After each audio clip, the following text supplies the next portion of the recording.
to our website, and I want to point out the board picture is blown up. We're bigger than life. we're bigger, tops of the heads of most of us, except like Christina. Sorry, Christina. We're good and we're live. All right. Welcome everyone to this regularly scheduled board meeting. It is February 4th and the time is 5:02 p.m. Can we please have a roll call? Trustee Gallagher. I'm here. Trustee Brown. Present. Trustee Aerosmith. Here. Trustee Goitia. Here. Trustee Verich. Here. All right. So everyone is here. Item 1C is to adopt the closed session agenda. Is there a motion? So moved.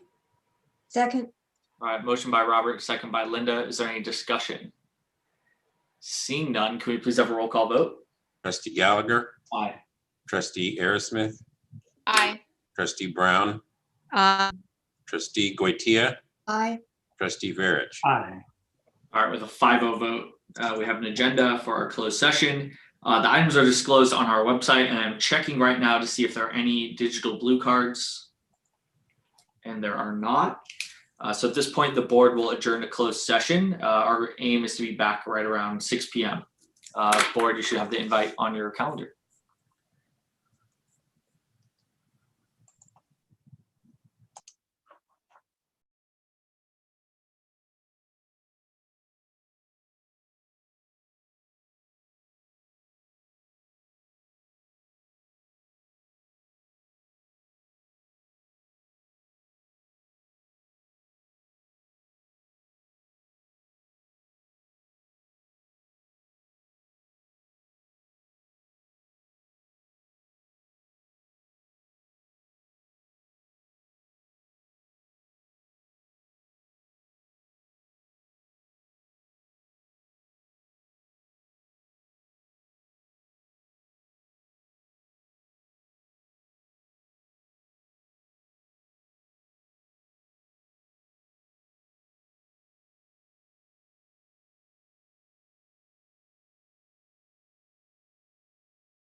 Hi, everyone. Thank you for your patience. The board is coming back from closed session. We're going to be like another 5 minutes, and then we'll get started right around 6:10 p.m.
Oh, shoot, I got something.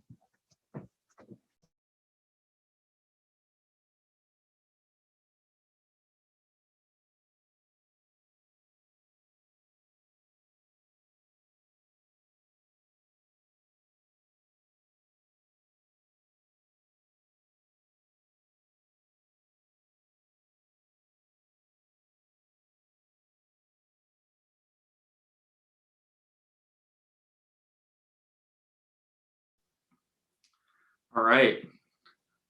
Welcome back, everyone. The board is returning from closed session and it is 6:11 p.m. Just as a reminder, tonight's board meeting is being streamed live on the internet. And so if you interact with the meeting, you will show up on that recording. And for those of you we have in the waiting room, we will call you in when your item is reached on the agenda. So please be patient.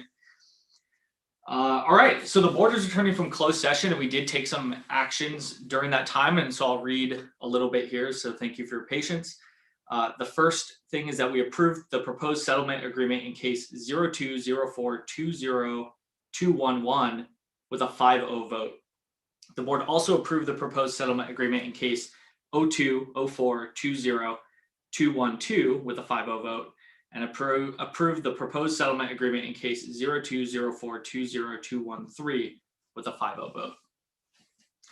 By a vote of 5-0, excuse me, the board voted to approve a settlement agreement resolving the dispute over whether and in what amount payment was owed to Pankow Builders under the leaseback contract for the Branham High School, Lee High School, and Prospect High School projects dated October 10th, 2017.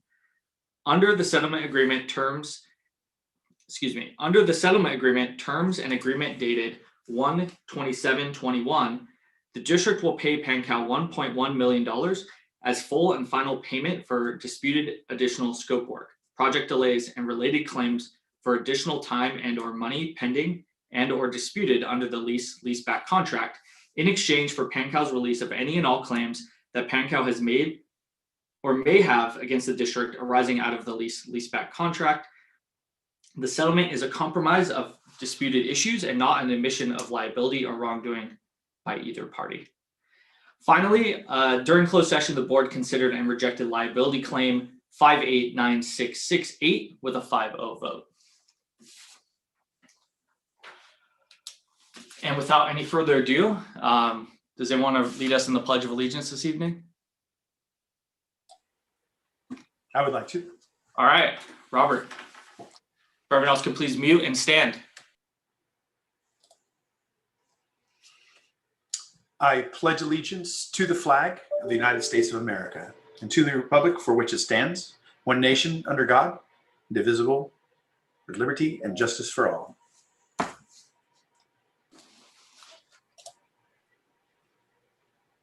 Thank you, Robert. I think I missed 2 words, but thank you. It's only been. All right. Okay, so item 3C is the adoption of the agenda. Is there a motion? So moved. Thanks. All right, so a motion by Christina and a second by Robert. This is a perfect time to read this statement. Because members of the board are joining via teleconference, all votes tonight are going to be recorded via a roll call. No physical location is available for the public to join. However, members of the public may submit a request to speak through the public comment card available on the district's website and in board docs. And Trustee Gallagher, I do have a request that we table 17G. Great. Is that a friendly? Yes, move to approve without tabling 17G. Second. Great. Any discussion? Seeing none, can we please have a roll call vote? Trustee Gallagher, Aye. Trustee Aerosmith, Aye. Trustee Brown, Aye. Trustee Goitia, Linda, you're muted. Aye. and Trustee Verich. Aye. All right, with a 5-0 vote, we have an agenda. The first item on the agenda is item 4. And at this point, Bob, give me 1 second while we let our guests into the room.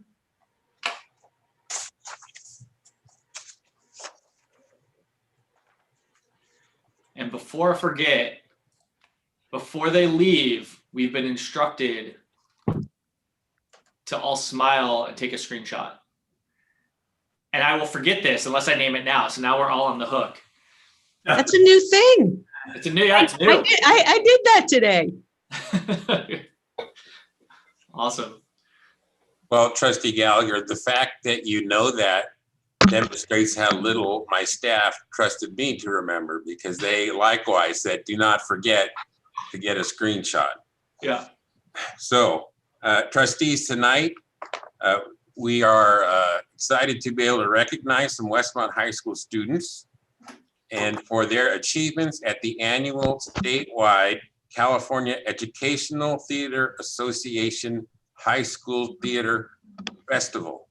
And so in particular, I think we are going to have with us tonight Katie Byron, Daya Hamada, Lauren McKeithen, Alma Gurr, and Faith Lucas. And I'm looking on the screen to see if everybody is. Yeah, let's get those cameras on, just like class. There we go. And we also have the very famous Mr. Jeff Bankford, who has coached these students throughout this process as the leader of the Performing Arts program at Westmont. So the annual statewide California Educational Theater Association High School Theater Festival gives students a chance to receive high quality feedback, scholarships, and awards for their theatrical work. For the first time, Westmont High School students participated in 2 of this year's events and received superior rankings.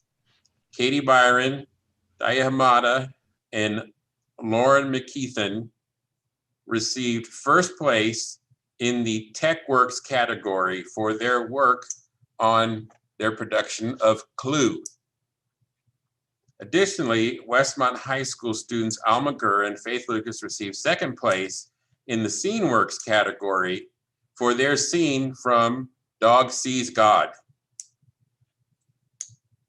And is it Daya or Dia?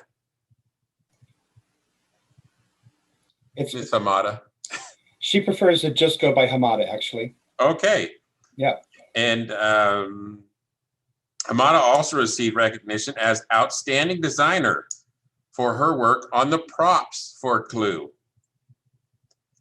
So I want to just give Mr. Bankford a chance to fill in with any detail that he thinks would just be important for you all to know, trustees. Thank you, Dr. Bravo. Hello, everyone. I was super excited to get students to be interested in participating in CETA this year. CETA is an event, it's a statewide organization that normally exists to support teachers, California theater teachers, whereas Thespians supports California students that are involved in theater. But this year, CETA, who annually holds a Southern California festival, which is quite huge, quite large, decided that since we're in the pandemic, we probably aren't going to get as many participating. Let's open it up statewide, and let's invite the North to join us as well. And so I suggested to my students that they had some amazing work that they had done on our production of Clue, and they pretty much had what they needed to create to go ahead and submit their entries into the competition and the festival.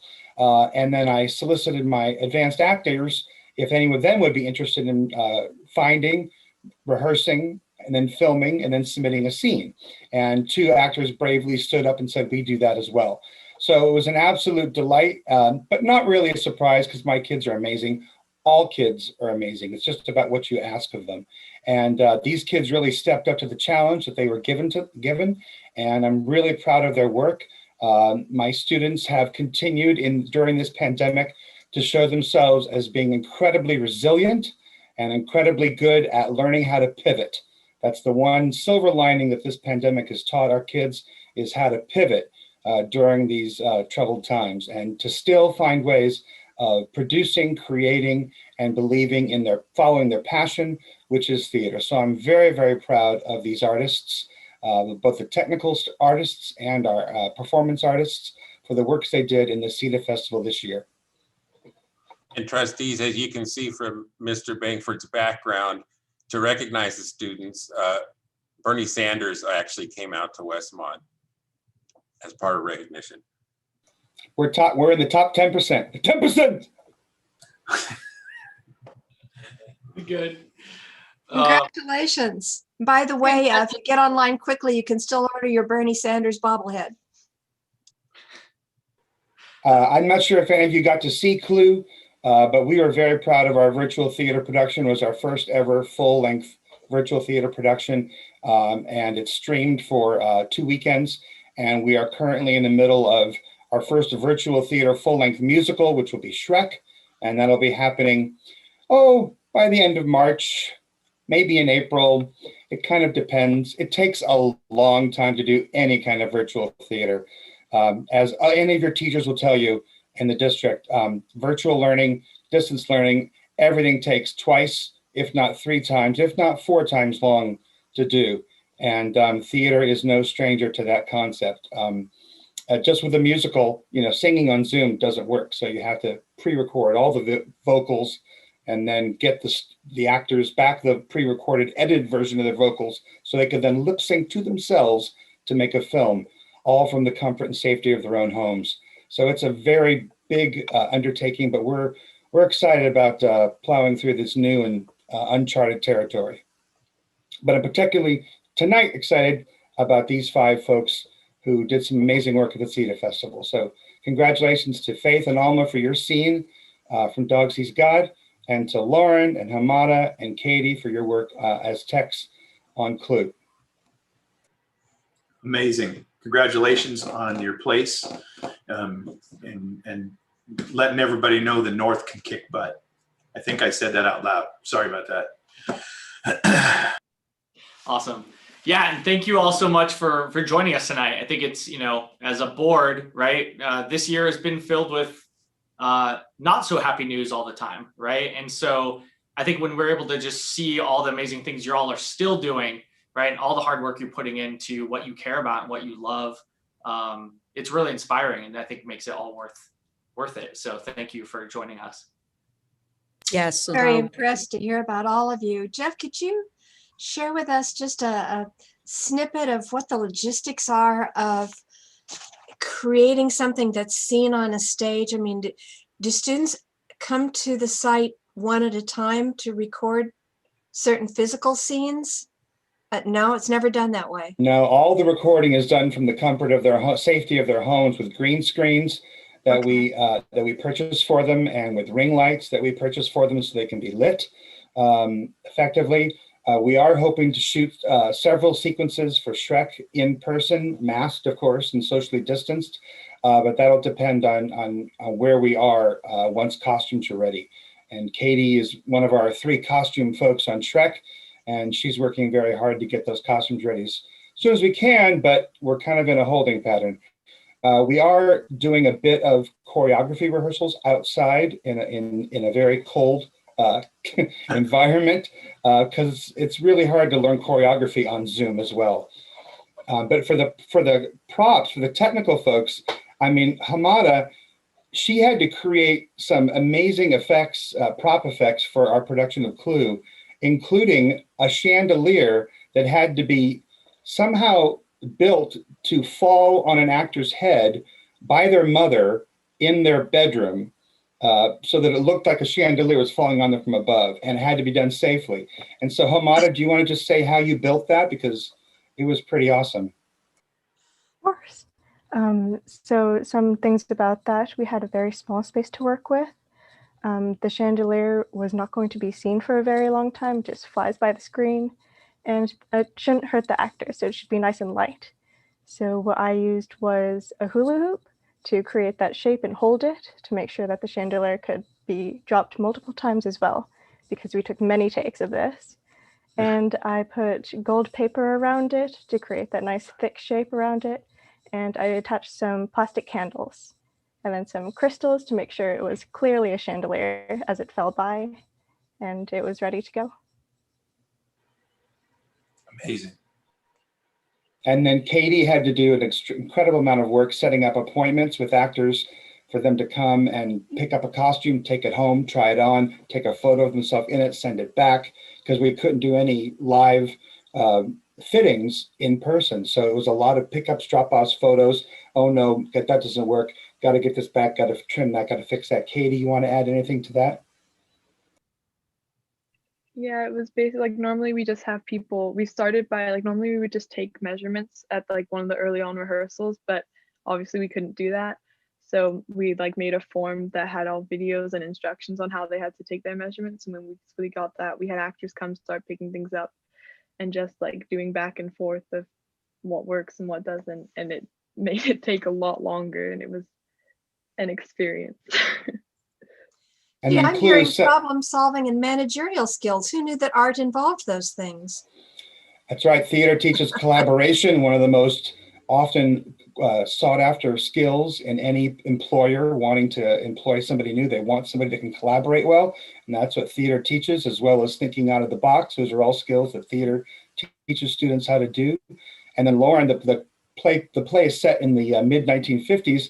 And so she had to do a lot of research, all the actors the appropriate look that they had to create by themselves, and she had to teach them how to do, especially for the female characters. The hair was a big chore for them. Lauren? Yeah, it absolutely paid off, but it was a lot of trust to put in them, since as a designer you're normally feeling very like you want to be in control of it. But I think it worked really well. And then not to let the actors go unspoken for. It's really hard to try to create a relationship with another person when they're not there in front of you.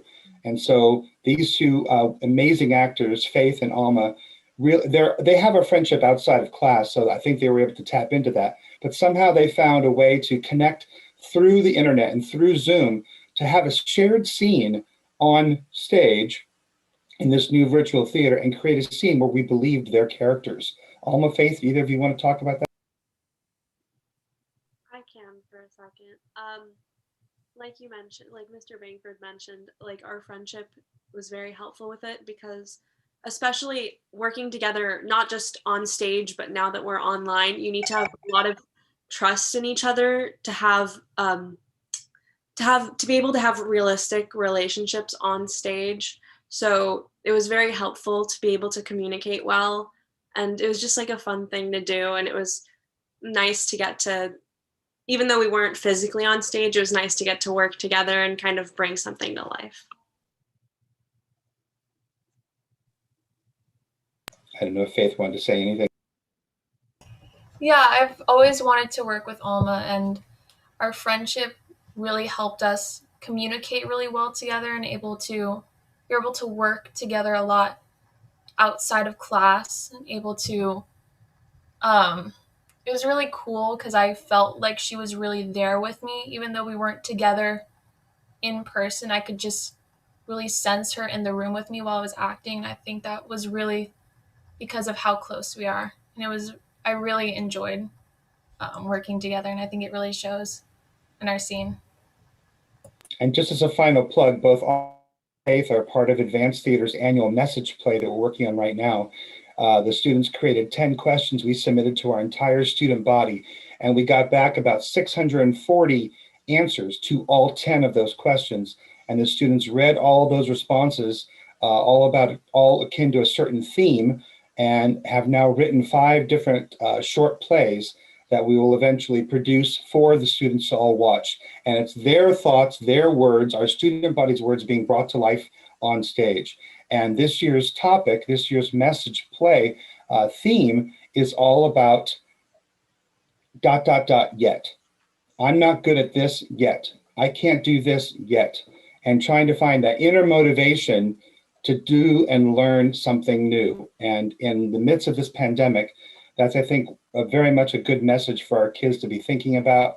How can I find some way of motivating myself to just learn this thing so I can get better at doing whatever it is I'm doing? And so that's where we are right now in their class. Great. Well, thank you all so much again. Before you leave, though, we're going to do this photo. Dr. Bravo, are you going to take the screenshot on your machine? Yes, I am. Okay. So everyone else, you need to, turn on your camera and smile. Do you want to give us a countdown, Dr. Bravo? Okay. 5, 4, 3, 2, 1.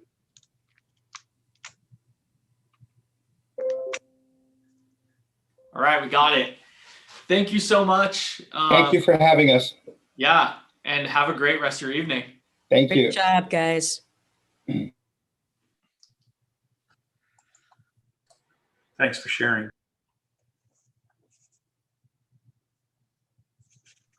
All right. And it was good, President Gallagher, that the staff put you on that, because I, in fact, would have forgotten to do it had not for that. Yeah. No, that was great. And it's a hard act to follow, but we will try. And so our student board members, your report is next. Go ahead and take it away. We somehow always have to follow these incredible students every time. But we're going to do the same format with schools, and then what's working, what's not working, and then just personal updates. So for Boynton, they want to give a quick shout out to Giovanni Esciano, who is the attendance registrar and health clerk. And she's been the main translator and interpreter for many events, especially the Zoom parent night. And she was really helpful for the parents that needed multiple languages. And then they had 35 families attend the Zoom parent night, which was at the end of January. So they covered topics like community college, financial aid, graduation status, and distance learning supports. And then they also have reps from San Jose City College and West Valley College coming in this month to present about community college. 10 students will graduate Boynton this month. And then 3 weeks in a row, they had 55 students with perfect attendance. And then 21 students have a GPA of 3.0 or higher. So they're really proud of those stats. At Lee, they had the Relay for Life kickoff. And they've had many dress-up days and fundraisers throughout the few weeks. And then they have Wednesday drop-in tutorials with counselors. So you can kind of drop in, ask questions about course selection for next year. And then they've also created a Discord for students on campus. And so that's another way that they're going to try communicating with students. The Lee's Hidden History Club has started a series of informational meetings for Black History Month. Movie Impact Club has collaborated with Chess Club and CSF to host online chess tournaments for charity. And then the information night for the other grades was on January 27th, and they're going to be hosting AP honors and elective informational sessions this week. At Prospect, students have been participating in game nights like the League of Legends tournaments. The College and Career Center has been hosting Zoom calls over lunch for students. Game night, there's another game night tomorrow where students can play games like Among Us and Kahoot in breakout rooms. They've been hosting Mindful Mondays where students can learn how to focus on their mental health. They're going to be doing a club rush, so they're divided into 4 days for academic clubs, community service clubs, culture clubs, and activity clubs, just to advertise their links. And they've posted all of that on the Instagram account and on Canvas. They're going to be having, or they had a informational AP live. So students and teachers at Prospect all came together to kind of advertise AP programs. The Black History Month is going to be showcased by BTSU. So they're going to be introducing one influential leader of the day throughout the month of February, and yearbooks are on sales. Yes, and then for my schools at Branham, they're doing the screening of their winter wishes. So it's going to be like kind of a drive-in, and it will be socially distanced. Everyone will be in their cars. That's the way they've kind of shifted their rally. On campus, daily learning labs are happening, which has been offering some students the ability to learn on campus. Students can attend their classes online, but while at school and with access to more help. Branham is also sending out climate and well-being surveys. As they hope to look more into mental health while distance learning is happening. There may be sensitive subject, but is geared to combat bigger problems as well as minor issues that have come up while students are apart. ASB is working on a homecoming event to try and replace what, did not get to happen in the fall. So they are currently brainstorming ideas and have been reaching out to the student body. They're also doing as much as they can to accommodate to the incoming freshman class. There are offers for small on-site COVID-19 safe orientation signups for the freshmen to see the campus. There's also a recorded 8th grade video for families that is available to view. At Del Mar, there's a new club, which is the Innovative Designers of Tomorrow, which is a nonprofit dedicated to providing accessible design education to high school students. They had picture day for grades 9th, 10th, and 11th yesterday. There are also opportunities for on-campus senior portraits last week. A choir is preparing Singing Valentines, which will be offered for free this year. Teachers are asking students for suggestions on how to use class time through a lot of Google Forms and surveys. They've increased in class. And teachers are checking in on students by offering one-on-one meetings during office hours or after school. The weekly info newsletters from Principal Lopez have been continuing, and they've been a great way to get all the resources kind of compact in one place. And then at Westmont, they've had one-on-ones with the counselors yesterday, which was the last chance for juniors to talk with their counselors about their classes and schedules for next year.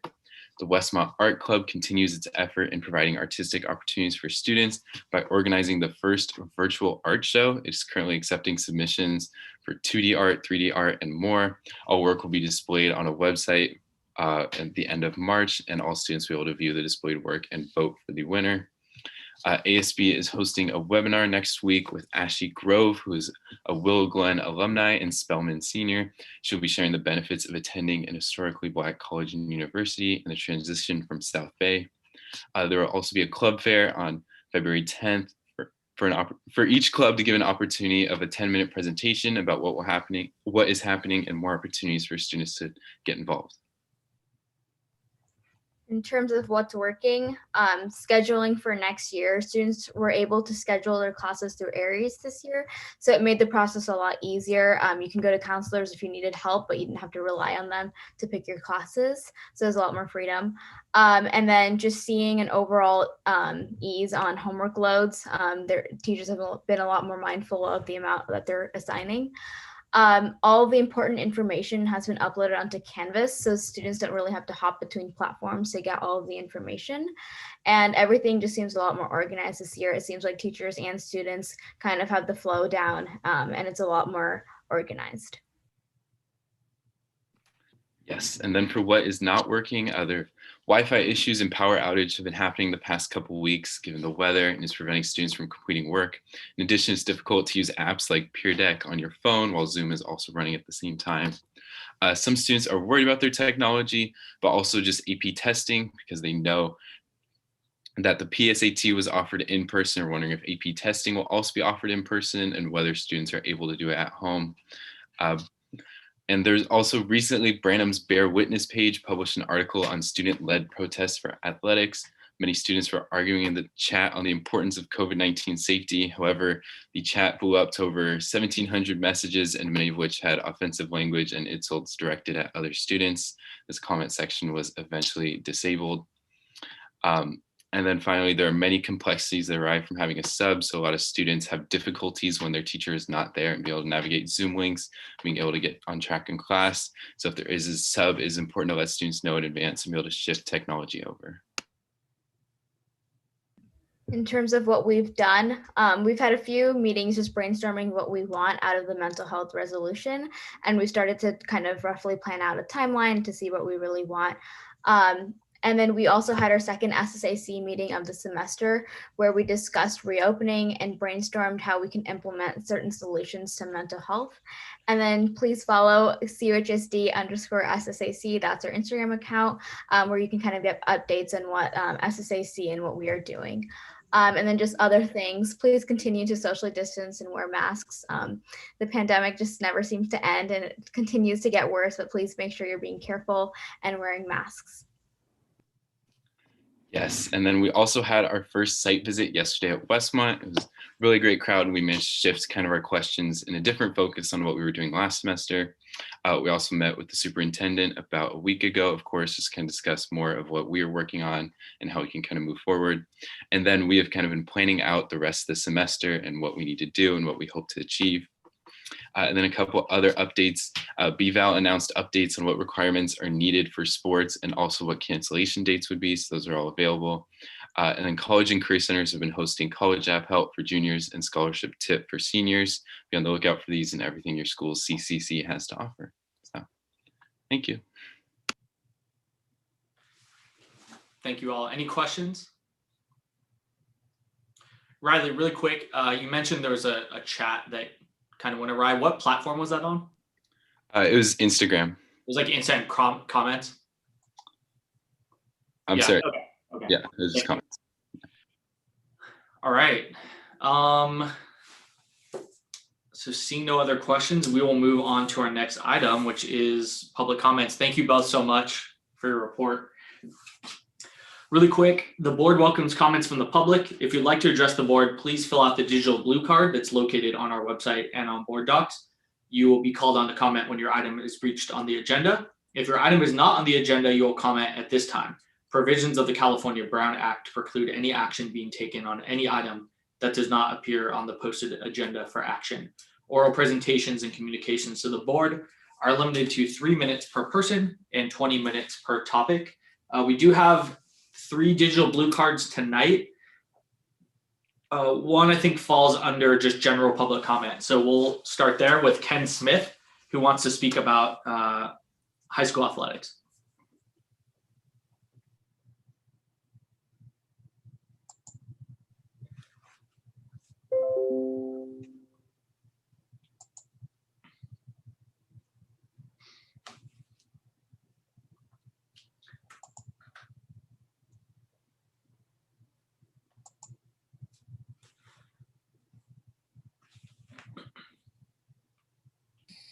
All right, Trustee Gallagher, I have Ken here. All right, hi Ken, you're on with the board. I know you had 2 blue cards tonight, but you could talk about the high school sports portion and we'll call you back for the reopening portion. Okay, well, thank you. And you have 3 minutes, take it away. Okay, a national football, I forget the name of it. They did away with the tiers in about 43 other states. I don't know whether this is the correct forum for this, but I was wondering what we can do to become one of those states that did away with the tier system. So that way sports can be played. And that's basically it. Okay, great. And so this isn't really the forum for that outside of us hearing that's a concern for you. If you send me or Dr. Bravo or any of the board members an email, we can respond that way. Okay, okay. Our email address is on the district website. I think the clarification would be okay in this case because you're directly. Yeah, Robert, do you know? Well, the tier system's been set up by the state and the county. The CCS is working with them and to try and clear a way for us to see ourselves to sports, but certainly the county is going to be the one that's going to approve any sports that happen. If you just think about NFL and NHL, we're all outside of the state for their seasons. So. Yeah. Okay. Okay. But 44 other states played football, high school football. And so anyway, I know this is the wrong forum, so I apologize and thank you. No, you're good. No, we appreciate Not the wrong forum. You can mention it. Yeah. Great. Thank you very much. I'm done. Thanks. All right. And I apologize. I thought there was I didn't realize it was COVID related. I thought there was a football tiering or something, right? So I apologize for no problem. Not fully understanding that. All right. So without any further ado, we'll move on to item 7, comments from associations. We do not have anyone from CSEA or SAU here to speak tonight. But we do have Laurel Garceau from the Campbell High School Teachers Association.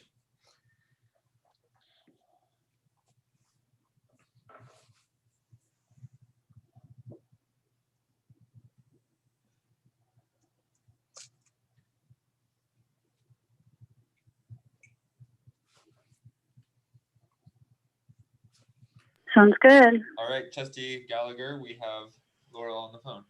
All right. Hey, welcome to the meeting. Take it away when you're ready. Thank you. My name is Laurel Garceau. I'm the CHSDA Executive Board Secretary and French teacher at Branham High School. I have a short message tonight, so I'm just going to get right into it. CHSDA supports the resolution on tonight's agenda condemning the violence of January 6th. We hope to see more details soon about the board's 3rd focus area, diversity, belonging, and inclusion training. As CUHSD moves into the budget process for next year, we encourage trustees to consider the idea of bringing social workers to all campuses. It is our understanding that there would be an increase in the overall cost of approximately $15,000 per campus. We hope that you will ask staff to evaluate the impact of the pilot at Branham and provide a comparison of the benefits of CUHSD counselors versus social workers. Thank you. Great, thank you, Laurel. Somebody, I missed what she said, social something at each campus. She was asking if we could expand the social worker pilot that we have at Branham across all our sites. Thank you. All right. So that takes us to item 8, our superintendent's report. Dr. Bravo. Thank you, President Gallagher. And as the student board member shared with you, and you may know already, February is Black History Month. And while it's important that we recognize the perspective of all Americans all the time, February is set aside especially to really focus us on the contribution of African Americans. So I'm really looking forward to some of the activities that sites and students are planning, especially the student panel that's going to take place on February 24th, where student panelists are going to be bringing their different perspectives about what students can, how they can work together to create positive and welcoming environments on all of our campuses. If you had an opportunity to read the staff newsletter of this week, then we're going to use February to kick off a staff book club, which is going to look at titles specifically to help us think even deeper about issues related to equity. And the first book is going to be 400 Souls. It's just came out this week, and it's a really, I've had a chance to read some of it, and it's just a really great review of African American history that I think folks will enjoy. And of course, you all can feel free to sign up as well as staff if you want to participate. February is also Career Tech Education Month. And we are happy that as part of the consent agenda that we have several grants for you to approve that will help us boost our CTE programs by enhancing technology and virtual work-based learning opportunities. And for now, I'll say more later in the meeting, but for now, just as a reminder, this is National School Counseling Week, which at our last board meeting, you passed a resolution in recognition of. And I just want to take the opportunity again to thank all school counselors working in the district for the vital work they're engaged in and the unique contributions they make that contribute to students' emotional, social well-being, college and career readiness, and academic success. Great. Thank you, Dr. Bravo. That takes us to item 9, which is our informational items.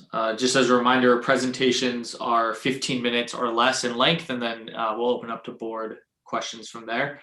9A, though, is Metro Ed and Silicon Valley CTE. Linda, Madam President. I'll make it short, nothing particularly uplifting tonight. I shared with you last time that we had lost our top 2 contacts at the Department of Finance, Jeff Bell and Jennifer, and they had been so encouraging last November with interest, with promises of help, with requests for documentation. We did everything they asked, and then as I told you, we heard nothing. And they have both moved on to other positions. So we need to rebuild our contacts with the Department of Finance. But we are moving full bore ahead with pressing for legislative efforts. And I'm not going to go into specifics at this point, but Jim Canova and Alyssa and I did have a Zoom on Friday with one of our assemblymen, and I had a phone call on Monday with the chief of staff of another. And one of the things I was asking for was that if nothing else, if you don't carry legislation, get us back in touch with whoever is heading up DOF at the moment. I was not surprised, but you'd think I'd run out of outrage. But when I read about the governor's budget yesterday, So the largest system of higher education in the United States, California's community colleges, I'm reading, serve more than 2 million students per year. Community colleges have educated about 80% of the state's firefighters, law enforcement personnel, and emergency medical technicians, as well as 70% of the state's nurses. Because of the large number of Californians who attend community colleges and the role they play in workforce development and job training, it is imperative they be adequately funded to lead the state's economic recovery. How nice. We aren't getting a direct dime, but the community college system is getting $380 million that's been set aside for them. So once more, we have just been and I just don't know what more at this point I can do to get the state to recognize we're here and you don't value us, but you're going to miss us when we're gone. One of the things I did was among a whole lot of other things, new documentation I've created, but I also revived and sent the bank of letters I've collected in support of Metro Ed SVCTE to the 2 people I was speaking with. And there are 136, and there's some pretty high-powered people on the list of writers and some really touching and informative letters. But if you're trying to wow people with bulk, with sheer numbers, 136 doesn't cut it. I don't have access, due to privacy laws, and properly so, to the database of current and former students at Metro Ed, or I could really bulk up that number. I have repeatedly asked our teachers, counselors, principals, and I've heard from some, gotten some really good letters from some, but not nearly enough, who know the value of Metro Ed SVCTE in the lives of our students. So again, anybody in sound of my voice who wants to go on our website, get my email address, and shoot me a letter about the value of these programs, love to have it. I'll keep adding. But right now, we're just praying that we can convince one of a number of people to either carry legislation for us or co-author it with a couple of others and see if we can get it over the line. Because nothing but a return to our direct funding is going to solve this problem. Bottom line is the State Assembly caused this problem. They're the ones that let us fall through the cracks in 2013 by approving the LCFF. They need to fix it. Same thing with the Department of Finance. They're there to serve their constituency. Well, hi, we're constituency. So I'm getting a little more, I think maybe direct in my approach and less nice and polite, because I'm out of time. So that's where I would like to leave it. Thank you. Great. Thank you, Linda. I know there's hours and hours and hours that goes into that. So thank you for doing that on top of everything else on this board and beyond. So appreciate it. Okay, so item 9B is to review our audit report of financial statements as of June 30th, 2020, and review the summary of the auditor's results.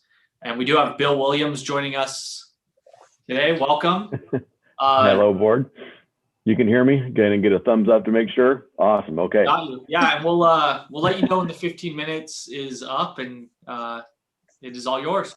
Shouldn't have a problem. Okay. Well, I put together a PowerPoint. It should be sharing right now. Can you see it? No, we can't. So hold on. Let's. Oh, wait a minute. That might be it. Can you see there it now? There we go. Now we see I'm it. all good. Okay, there you go. Sorry, guys. This is new to us too. This is your number 3 for me this year, doing a remote board meeting and trying to get comfortable once again with PowerPoint. So here we go. I'm going to be looking sideways a little bit here. Well,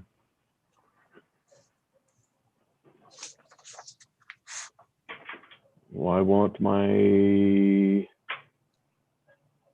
slide advance here. Try clicking on it and then advancing. Okay, sorry about that. Okay, that's the first time I've had to do that. Usually it just moves for me. Just want to thank the board again for inviting us to come present your audit to you. We definitely went with a PowerPoint this year rather than trying to scroll through the 125 whatnot page PDF report on you. But just to remind you kind of what our process is. We visit the school sites under normal circumstances. We made it out to the district once and then everything kind of shut down. So all of our audits this year were obviously done remotely, which was a massive challenge for everybody. Getting the documentation from clients was very difficult, having to get it all electronically. Plus, you don't have an auditor kind of hovering over your desk to get the information we need to complete the audit timely. So the state recognized that. They pushed the, normally your audits are due by December 15th. They've pushed that date back to March 31st. Luckily, yours got completed with about 20 others. I would say to date, we've issued about 20 out of 90. Normally, those 90 would have been issued by December 15th. So that kind of tells you the struggles that we've been having here. Your audit went very well.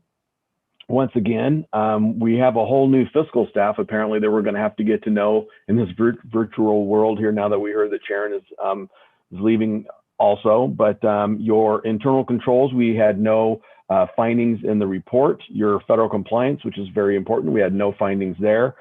We had one minor finding on some of the state compliance items that we need to test. It was basically that the bell schedule that was being used at the continuation site was not updated in ARIES. So ARIES uses that bell schedule to calculate ADA for that program. So it was miscalculating the ADA a little bit. It's just something that needs to be kind of calendared and make sure that those things match up at the end of the year or throughout the year. It looked like when I was just kind of glancing through your board agendas, you seemed like you had your oversight committee meeting last night, the bond oversight committee. Just to let you as the district board know, there were no findings in that.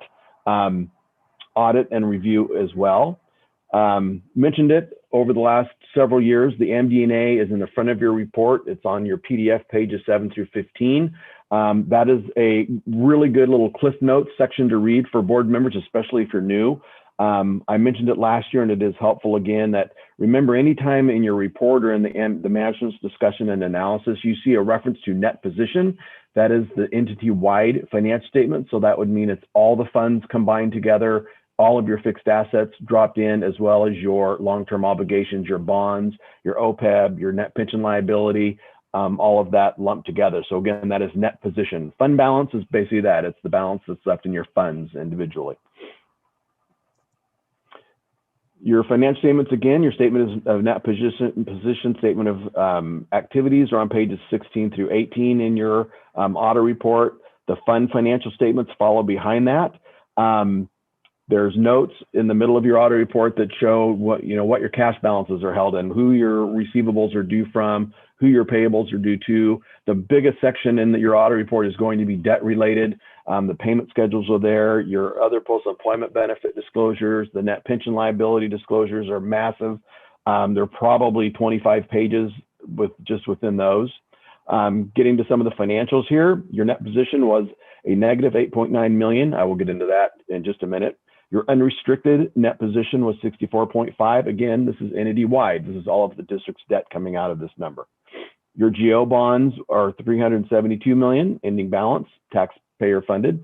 Your net OPEB liability was 12 million. You had a $14 million total OPEB liability, less about 2.1 million in the OPEB irrevocable trust, which brings that net down.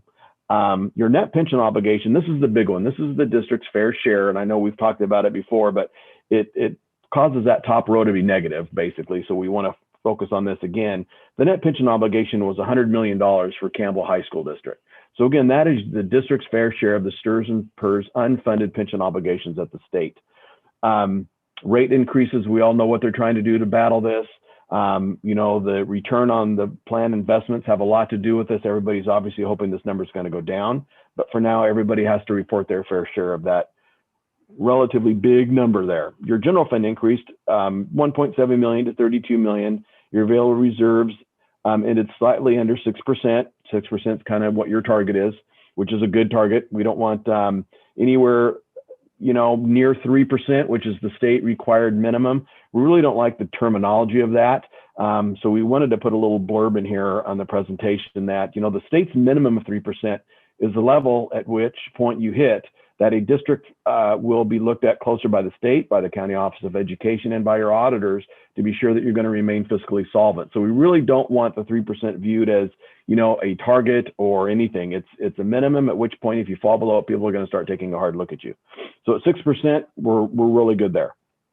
Your ADA has increased substantially over the last years, continually doing so. Regarding fiscal year 2021 distance learning, wow, we have been bombarded, if you can imagine, with our clients with questions on distance learning, what's going to be required, what's going to be looked at. The use of the COVID grant funding as well has been several meetings, webinars on it. So what we can tell you is that it didn't look as terrible as what we thought it was going to look like as far as auditing this thing in 2021. We are going to be looking at the development and documentation of what synchronous and asynchronous assignments were provided to the students on a daily, weekly basis, making sure that that documentation will substantiate that a minimum instructional day was provided to those students. Whether the student participated the entire day or not isn't really our concern at this point on the audit side, but just the documentation that you had made, your teachers had made available to the students on a daily basis, a minimums instructional offering, whether that be live, synchronous, or assignments, online courses, whatnot, to make up the asynchronous learning.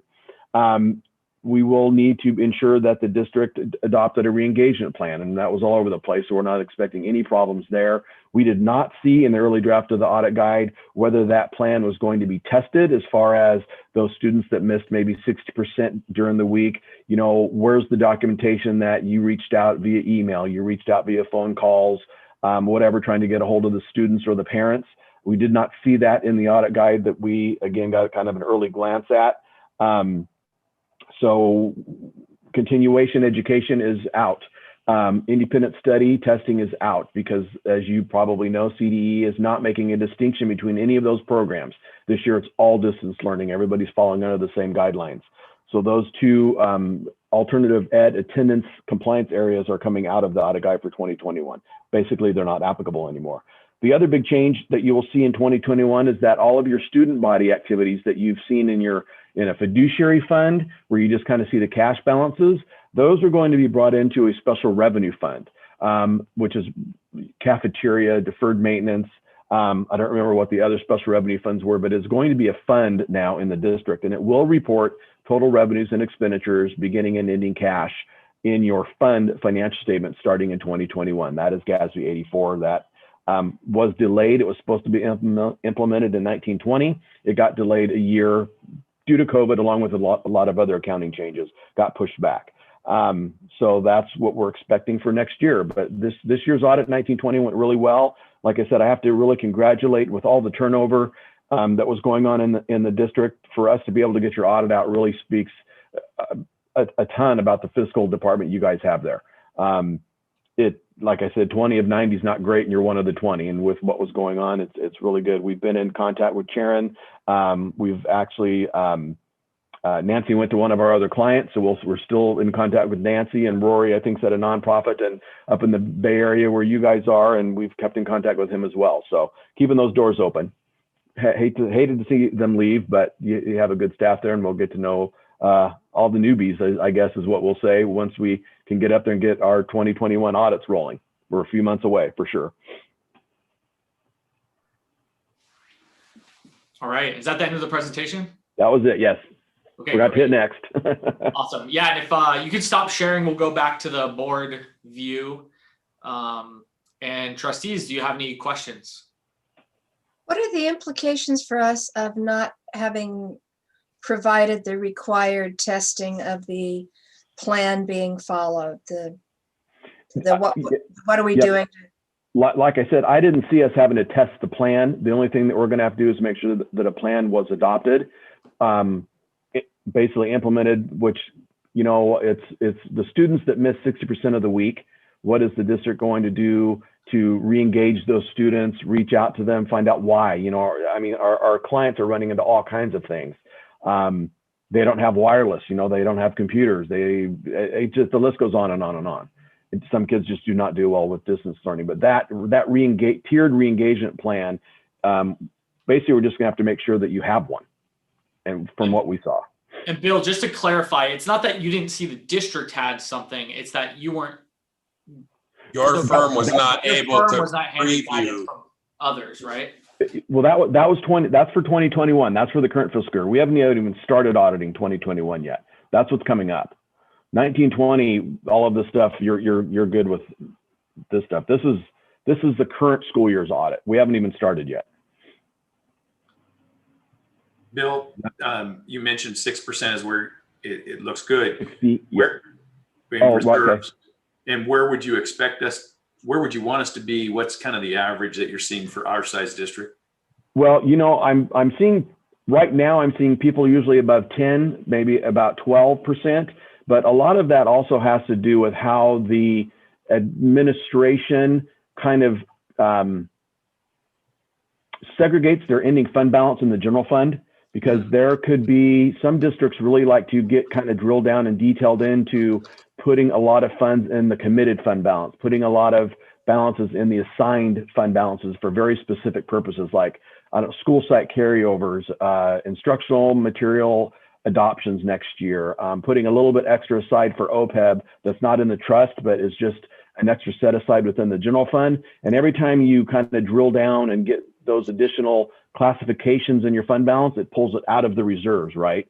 So it really depends on, we kind of look at everything as a whole. If you're at 6%, but we see a substantial amount of itemized, committed, and assigned fund balances, then we're okay with 6%.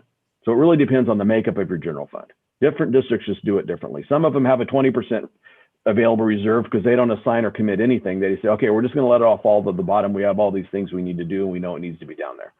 And it really doesn't matter to us as long as we see that you've got an ending fund balance that's going to support things going forward, the STRS and PERS increases and whatnot. And the 102 million that we're showing is that about what we're seeing from most districts for our size? Or are we ahead or are we behind? It's really based on your contributions into STRS and PERS, and it's always a year behind. So as of 2019, what they do is they take the total net pension liability statewide of those pools, and they say Campbell Union High School District contributed 0.5% of the STRS contributions for that year. So you get that piece of the liability. So really it's exactly appropriate depending on the size of the district and your contributions into STRS and PERS. Thank you. Mm-hmm.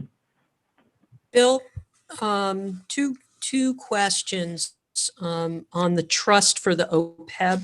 Mm-hmm. We kind of glossed over it. Is the trust performing to the level that is allowing us to meet the obligation, the OPEB obligation? Well, no, I don't think so. I think and you really need to deal with the actuaries on that, because I believe the actuarial assumptions that we were seeing this year was about, God, there's not a lot of districts that have a trust. So I'm thinking of a discount rate here that's usually at 3%. They probably have about a 2 to 3% return on investment. And I don't know what the trust was, but to keep up with that obligation, the $2 million is a good start. But if there's a way to keep pumping more money into that trust, that's how that OPEB liability is going to drop down. None of the trusts are making a lot of money right now because they're trying to safeguard the funds, really. You're not going to be in something that's going to give you a 15% return because you can take a 50% loss. In the same way, there's a balancing act there.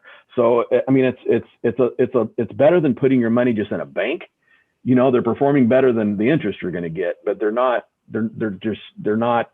in this environment. They're not producing 6, 7, 8% returns from what I'm seeing. Right, because they can't day trade GameStop. Exactly right. Right. And then my second question about our pension liability, in terms of the impact to the general fund, can you give us for every it accounts for 20% of our general fund spend, or for every new dollar that comes in? Can you give us something that kind of a headline? The net pension liability really is the only way it impacts your general fund, and it's a pretty big impact, is that they continually are raising your STRS and PERS rates. And that's how they're trying to get that net pension liability down. And also your employees' rates. I mean, they're raising on both sides to try and get that down. So really the impact it's having is the future rate increases in the operations of your general fund. But other than that, the net pension liability itself is almost like this, for transparency, they made everybody recognize it. It's been there for years. And up until about 3 or 4 years ago, nobody ever reported it on their financial statements. STRS and PERS reported it. but the entities that are paying into Sturgeon and Purse never had to. So due to transparency, they're making everybody record this thing, again, in your entity-wide statements only. This is not a general fund liability. So it's one of those liabilities like debt, like your COPS, like capital leases, that's being reflected over there and driving your net pension liability down into a negative, which it's doing to everybody. I mean, nobody's got enough balance to take that hit. But really, the biggest impact is the continuous rate increases Sturgeon and Purse is pushing out. Which is making it difficult to basically keep, cost of living. It's shrinking paychecks. Yeah. And with us, with a basic aid district, it's our ability to generate enough new revenue each year to keep up with the increases is what's incredibly impactful. Right. And again, it's impacting your teachers and your classified staff.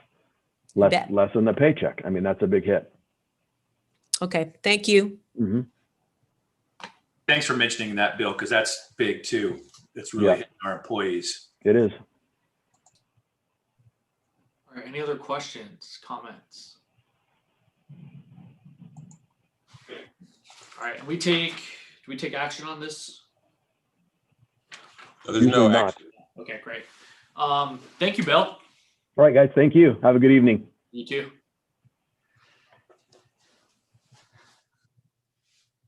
I don't know if y'all noticed, but someone walked behind Bill, like opened the door and looked in and then walked out. Catch it on the replay on YouTube later.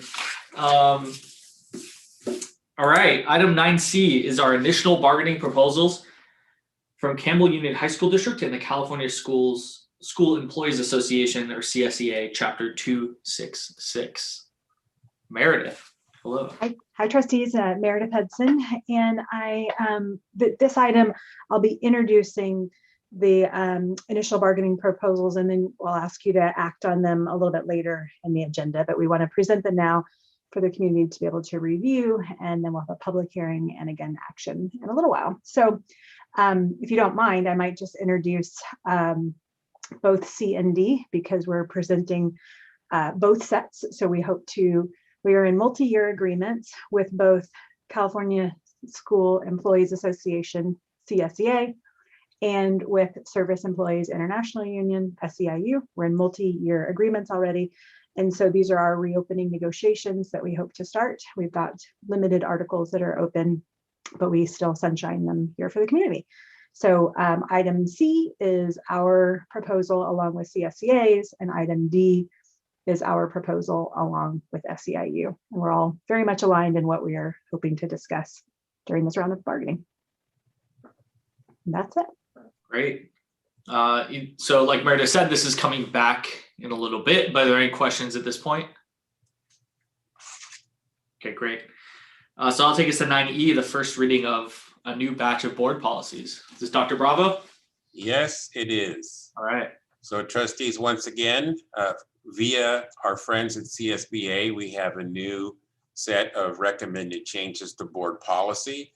The majority of these changes have to do with changes in law.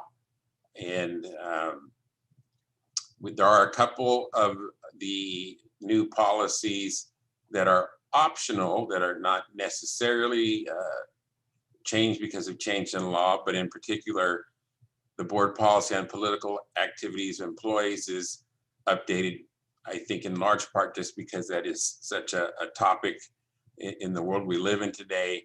And then the board policy on awards for achievement is updated to add some language for the presentation of biliteracy awards. Great. And then for those watching at home, typically we do a first read to look over these and answer any questions people might have, and then we'll bring it back for our next meeting for a second read. Are there any questions about any of these? Nope, they look good for approval for me, from my perspective. Cool. And seeing no other questions, comments, we will move on, and this will come back at our March 4th meeting. Is that right, Dr. Bravo? That's correct. Okay, great.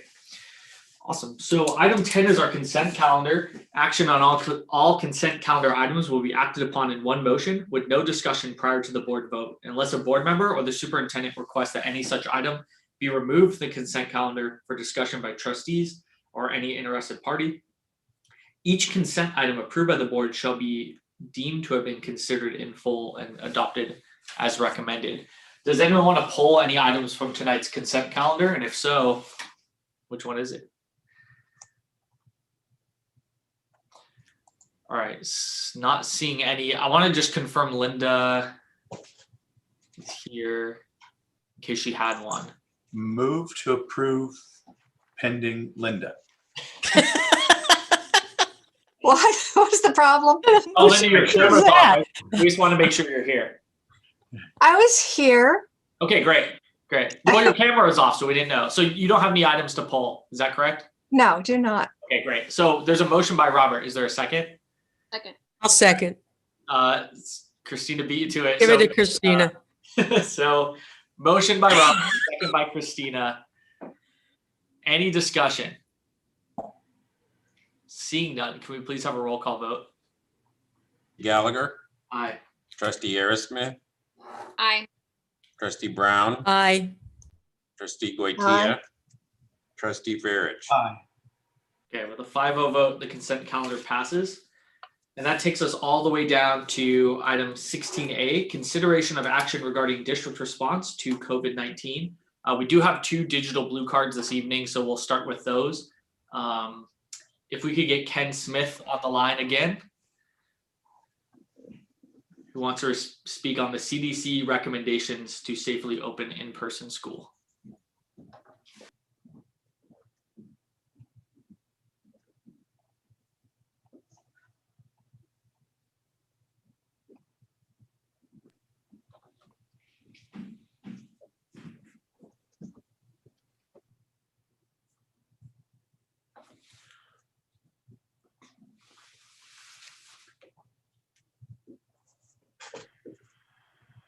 Trustee Gallagher, I have Ken on the line. All right, hey Ken, welcome back. You have 3 minutes. Take it away when you're ready. Okay. Well, I was watching Dr. Fauci and with the CDC recommending that the teachers do not need to be vaccinated prior to teaching, which is what I've been saying since August. And I think we should be moving a little bit harder to get some hybrid going with schools, with the high schools here. I just don't understand why we're dragging our feet so much.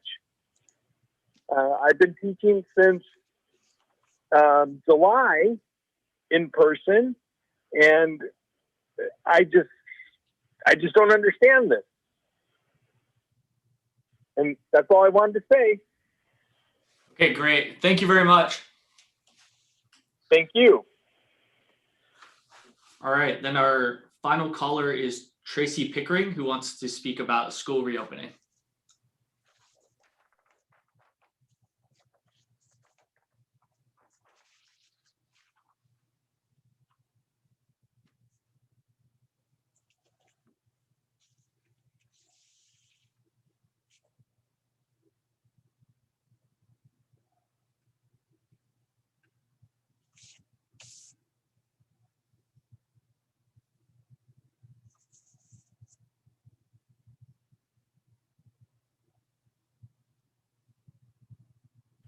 Trustee Gallagher, I have Tracy here. All right, hi Tracy, you're on with the board. You have 3 minutes. Take it away. Hi, I honestly thought that there were going to be a lot more people speaking, so I had this kind of prepared for a minute, but I have more to say. So first of all, thank you so much for hearing me out. I'm a parent of a senior at Lee, and I'm just, a little frustrated. He's missed half of his junior year. He's missed his entire senior year. On his way out. You guys have heard this from me and several other parents in the community, but, and I know you all have put so much time and thought into this topic, and I do appreciate that. but just to be heard is important. And I'm sure you are all aware that we can now look to neighboring states and schools in our own state that have remained open, and now to private schools within our own community that see children are thriving back in school, and the risks have been mitigated. Communities all around us as a whole have found a way to make this work, even where their COVID cases are or were higher than, per 100,000 cases per 100,000 than ours. So having said that, I concede that in our lifetime, COVID-19 has brought higher risk and much uncertainty. I did listen into the Union School District meeting the other night, as I have a fifth grader there. And a lot of the educators' comments were, echoing just that they're uncertain in these uncertain times and they just don't know, and we're in purple tier. And because of that uncertainty, as a result, we've listened to and trusted the CDC at the initial shutdown. Now the CDC has determined that with proper protocols, which our district has shown have been and will be implemented, the risks are sufficiently reduced so as to allow our teachers and children to resume in-person instruction safely. So why are we not trusting these people as the experts that they are at this time? Other communities have. We here do not live in a special bubble, and I'm ashamed to live in a community that cannot figure out how to do what is right for our kids. I don't think we can keep pretending that our children are fine. They're not fine.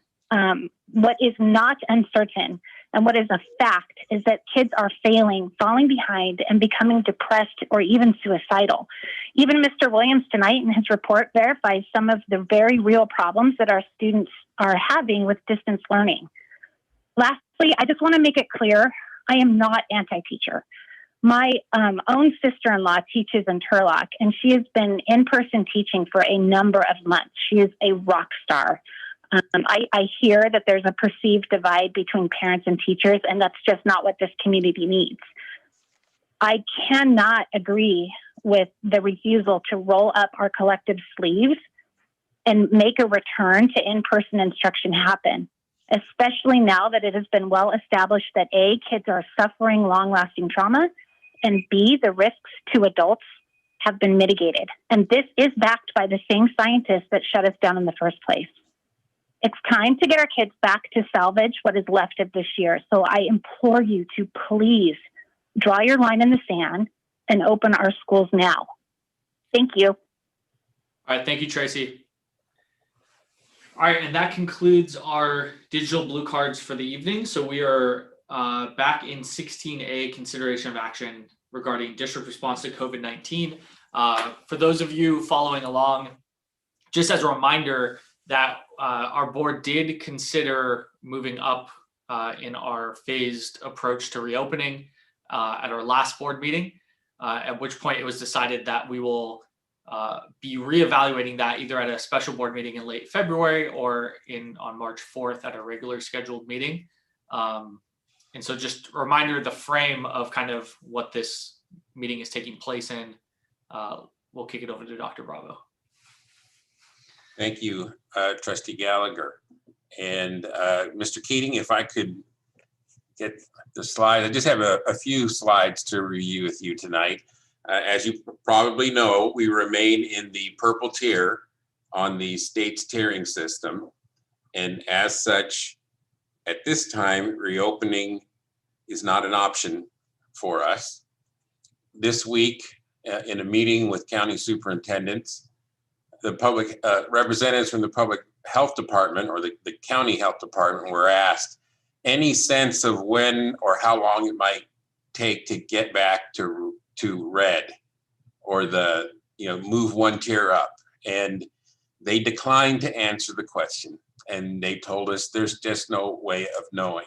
So although things are moving or in a positive trend, in particular, questions remain about new mutations, new versions of the virus, which may be more transmissible. And again, it's really up to us as citizens. Are we going to do everything we can to try and slow the spread? So in particular, they're concerned about Super Bowl parties. So if you're watching and listening, think twice. If we could, so when we take this up at the next board meeting, I will have more recommendation based on what we know in a couple more weeks. But I just wanted to review a couple of other things with you. If I could have the first slide, please. So as you did at the outset, President Gallagher, this is just a reminder of the different levels that we have been talking about and trying to move towards providing more in-person services to students over time. And so we are in this level 1 place of distance learning with very limited in-person support. And what we are looking at is the potential of moving to level 2 and 3, where we have staff who are able, teaching staff who are able to return to campuses so we can provide more services to students. Level 4, as I said previously, is probably not going to be achievable this spring. Level 4 is the concept that we would be able to have in-person instruction by family preference, meaning any family that wanted to send their student for in-person instruction would have that option. I continue to believe that unfortunately, that is probably not going to be likely. Through the month of January, we have continued to process the requests that we have for workplace accommodations from staff. And we have a pretty high number of staff who we do believe would qualify for such accommodations. Additionally, you have to have a strong subpool to be reopened in these times because of quarantining requirements. If a teacher has to quarantine, you need subs. And we're trying to do everything we can to build up the subpool, but that remains to be a challenge. Next slide. So this is the chart that shows the progress of COVID in the community. And as you can see, a worsening that started in November that does appear to have come to its peak and is on the way down. That's a positive. But even where we're at now is still higher than we were in the summer surge. So we still have a ways to go. Next slide, please.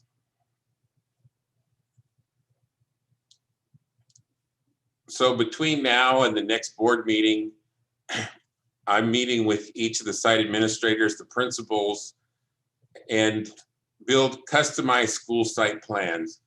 Now, we have plans for phase 2 and 3. So really, it's customized in the sense of figuring out, okay, because of staff that may have accommodations and may not be able to return to in-person, what can we do at each individual site specifically in terms of which courses could we offer, when could we offer them, to which students we could.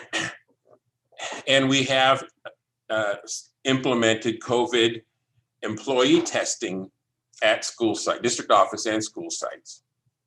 We're going to be having some staff information system sessions, inviting all staff to attend optional information sessions just to see the different kinds of efforts we put in place to mitigate virus transmission, and information and Q&A sessions on COVID-19 safety procedures and planning updates.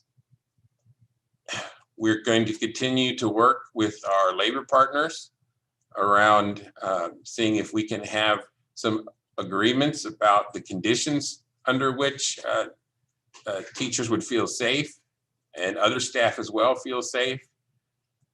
And we're going to be doing presentations at ELACs. We're going to bring back the Facebook Lives that we were doing in the fall, and to communicate with parents around where we think we're going in this spring. Can I have the next slide, please? So this slide is just to review a little bit about the state of athletics that has been at the forefront of many people's minds the last few weeks, especially. So this is just a snapshot of how the California Interscholastic Federation has created revised seasons for different athletics. So we have started, we are in CIF season 1. And the sports that are allowed during this time would be traditional competitive cheer versus contemporary or modern competitive cheer. There's a difference in there. Cross country, field hockey, football, gymnastics, skiing, snowboarding, girls volleyball, water polo. And then season 2 would start in March and go to June. And that would be for badminton, baseball, basketball, competitive sport cheer, golf, lacrosse, soccer, softball, swimming, diving, tennis, track and field, boys volleyball, and wrestling. Now this is, though, contingent on what tier a county is in. So just because a sport has its season happening right now, it doesn't mean it can necessarily take place. It depends on what tier the county's on. So that's what this chart says. So in the purple tier we are at now, the sports allowed are cross country, golf. We don't have, just in case you thought we did, we don't have skiing and snowboarding teams. But so for example, though, football, which is in season now in this new scheme, we can't actually do because of the purple tier. But some of these other things like cross country, we can, and we do have our schools are mobilizing to try and do some of these sports that we are allowed to. If we were to move into red, then baseball, field hockey, girls lacrosse, softball, those become allowable. And really, if you look at the trend and how this chart works, the ones that are allowable first are the ones that are done all outside, and ones that tend to be individual and that allow for the athletes to space and not be next to each other. So for those who are fans of wrestling and basketball, you can see that those would be the last sports that would be able to start. So I just wanted to give you all an opportunity just to ask any questions you might have about the state of athletics.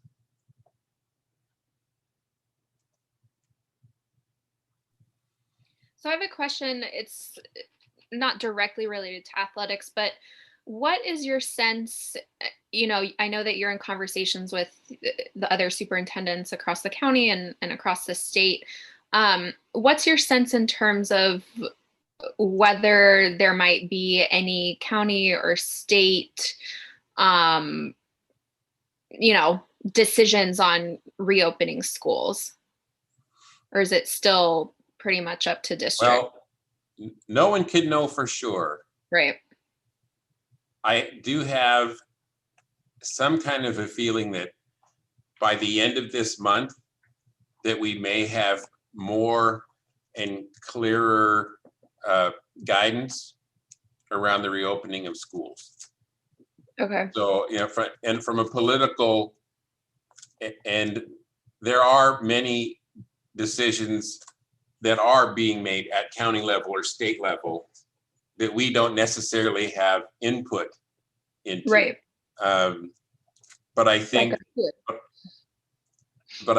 that both the governor's office and the legislature, they are seeing and have to recognize the increasing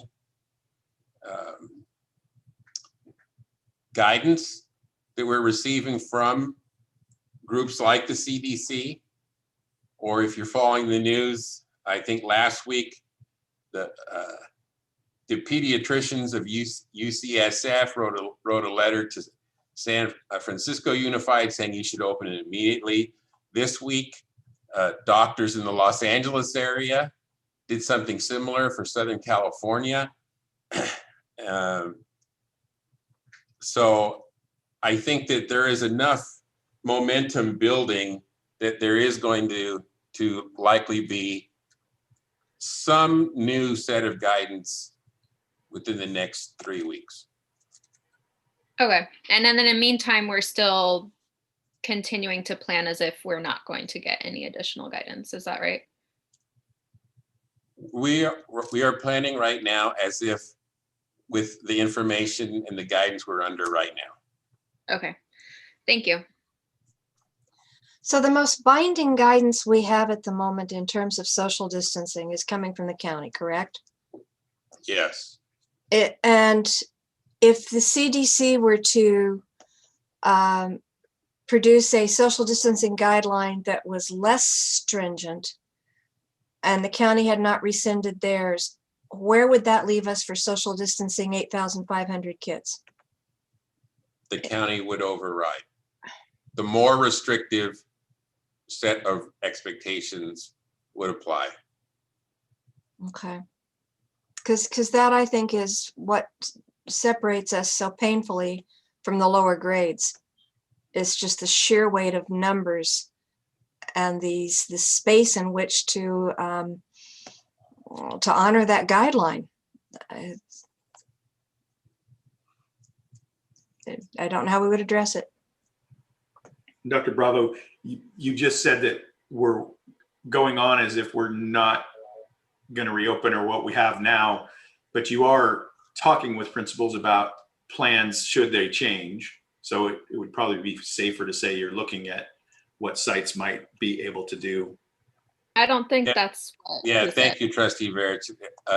I think what I was responding to, I thought that Trustee Aerosmith was asking if we were anticipating new guidance. And so when I say no, it just means I'm not necessarily acting right now as if we know what new guidance is going to be. But all means we absolutely now, and I have asked the principals to figure out, okay, let's get very real in our planning and start naming names, meaning, okay, let's recognize these are the staff members who it does not look like would have accommodations and could be there in person. And then let's start looking at our student body and who are those students we can clearly see are most struggling, especially, students who are failing classes. And then to what extent can we accommodate students, whether it's we can only do a few based on staff, if we can get that number to be larger based on other things we could do with staff. So that's definitely happening. So we are working right now so that if at the next board meeting, the board decided, we would be able to move swiftly on whatever decision was made at that time. Thank you. Dr. Bob, do you have more slides? John, do I have more slides? No. Okay. Can we go back to board view? Thank you. Sorry to interrupt. I think I'll just say, just speaking just a little bit more on just the state of politics in our state, is that one of the new expectations in the governor's most recent plan for reopening had to do with student testing.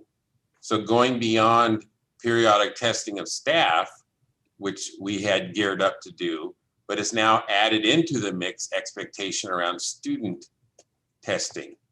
And so in as much as the governor has made statements about really supporting us coming back in person, doing everything we can, his latest recommendation puts an even greater expectation on districts.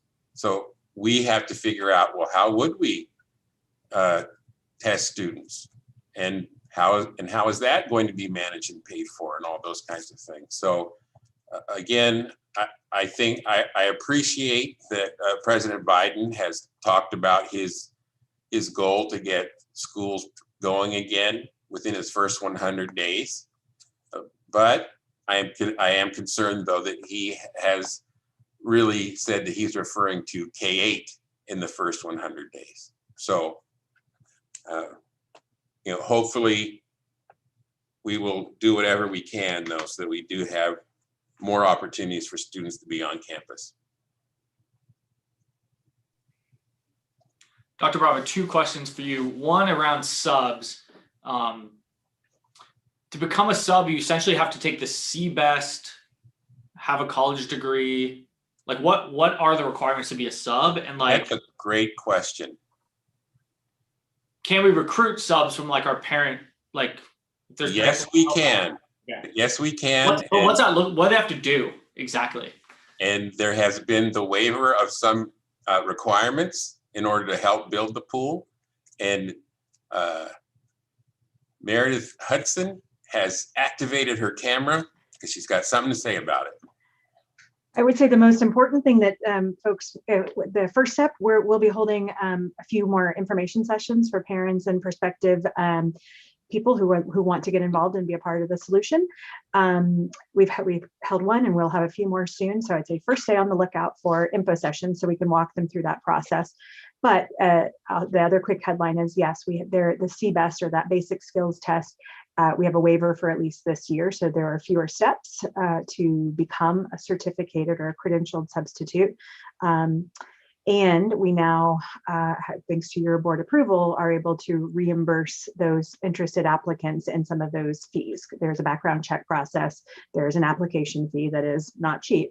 And so we were able to reimburse some of those fees after substitutes are teaching with us for 10 days or 20 days. So I would say stay on the lookout. We'll have some more information and coming out to family members too. I will also note too that there is a credentialed or certificated substitute, and then there are classified substitutes that can also assist our sites with the operational support.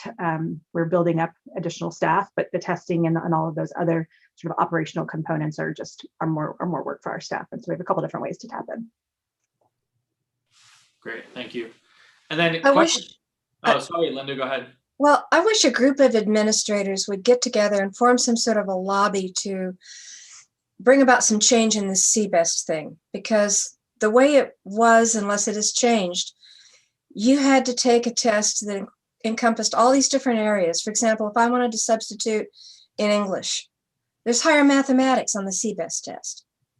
And if substitutes could take a CBEST test geared to the area of concentration in which they wanted to perform, we could probably reduce some of our shortfall in substitutes.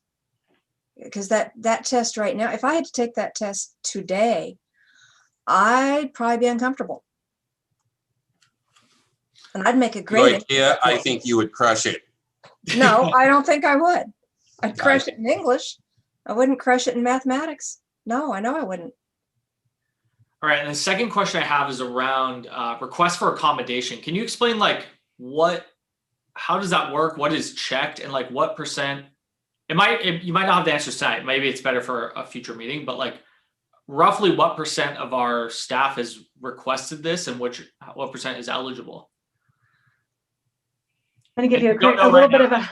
We can kick it to the next meeting, but like I think that's interesting to think through. Sure, I'm fine to just give a high level process. So we opened the window, or we opened the process in December, and provided information session for employees. And we've articulated they're basically, there's always an accommodation process for an employee who's not able to fulfill the main functions of their job for whatever reason. But that's been sort of broadened under these circumstances, as Dr. Bravo has articulated previously, around, especially for those employees who are at a more serious risk of illness, or live with someone or care for someone also at risk. And then again, those that may have significant childcare problems because of schools being closed. And so again, the process is submitting a request and some additional documentation that explains that. It may be a medical certification. Our department doesn't ask for the actual underlying reason, but a medical provider to be able to attest to that issue. I think at last glance, we were definitely beyond a quarter of our teaching staff who had requested and appeared to meet the eligibility for some type of accommodation. More than a quarter, if not more. Yeah. Well, I want to put a little bit of a point on it, though. So we know we're already at more than a quarter, but there are enough applications that while they may be incomplete or still missing some piece, if we don't rule, and we think that some of those probably could not be successfully completed, but some of them could be. But if we go to the side of predicting that they all in fact could be completed and then verified, we could be looking at something closer to 45%. And that would be extremely limiting. Got it. And that's where subs would subs be able to fill in that 45% or 25%? I don't think there's enough subs out there to get us that far. But again, I think what we need to think about is not in terms of we're going to be, and I'm going to use air quotes, open. It's not about we're going to be open or not open. I think it's going to be more about how many students can we get on campus in one way or another. Okay. That's helpful. Thank you. Those are my questions. So a couple of, I guess just thoughts. I don't know if I have questions. If some questions come out, they will. First of all, Bob, I want to continue to commend you on the readiness for our district to be able to reopen. Going as far back as June 30th of 2020, when the guidelines came out from the Department of Public Health and with Dr. Dewan, the message was very clear from public health. If you follow these guidelines, you can operate schools safely during the pandemic. And this district has put, and our staff has put, a ton of work and effort in making sure that we can follow those guidelines, acquiring PPE, ventilation, social distancing and signages and things like that, the contact tracing, all that stuff is all about being able to reopen, or allow more people on our campuses in a safe fashion during the pandemic. The issue that we're facing is that there's a big caveat in terms of you can operate safely if you follow these guidelines, if where you're at has is fairly under control. I don't know if that's the right word to use, but isn't surging like it is right now, isn't purple, isn't the hospital capacity isn't at 0 and things like that. And so even with the numbers are starting to look better around hospital capacity, and yes, the fear around more surges as Super Bowl is coming up and Lunar New Year is coming up and things like that, that there could be more surge in hospitalizations and things like that, and start to cripple our healthcare system again. But the pivot really has come down to, now that the vaccines are being rolled out and the vaccine programs are being better operationalized, the key to all of this, the light is at the end of the tunnel, right? How far further to the end of the tunnel, right? And the key is really in that whole mass vaccination. And the state of California, unfortunately, falls into the don't let this happen to you category in terms of how we're managing our vaccination program. This whole idea of the tiers and the priorities and everybody having these conversations over who goes next is a red herring. because that, beyond the people that are treating COVID people right now, or people who are infected right now, the goal is to get everybody vaccinated. And we've got to open up our capacity, and we've got to start just having places where we can be vaccinating hundreds of thousands of people a day.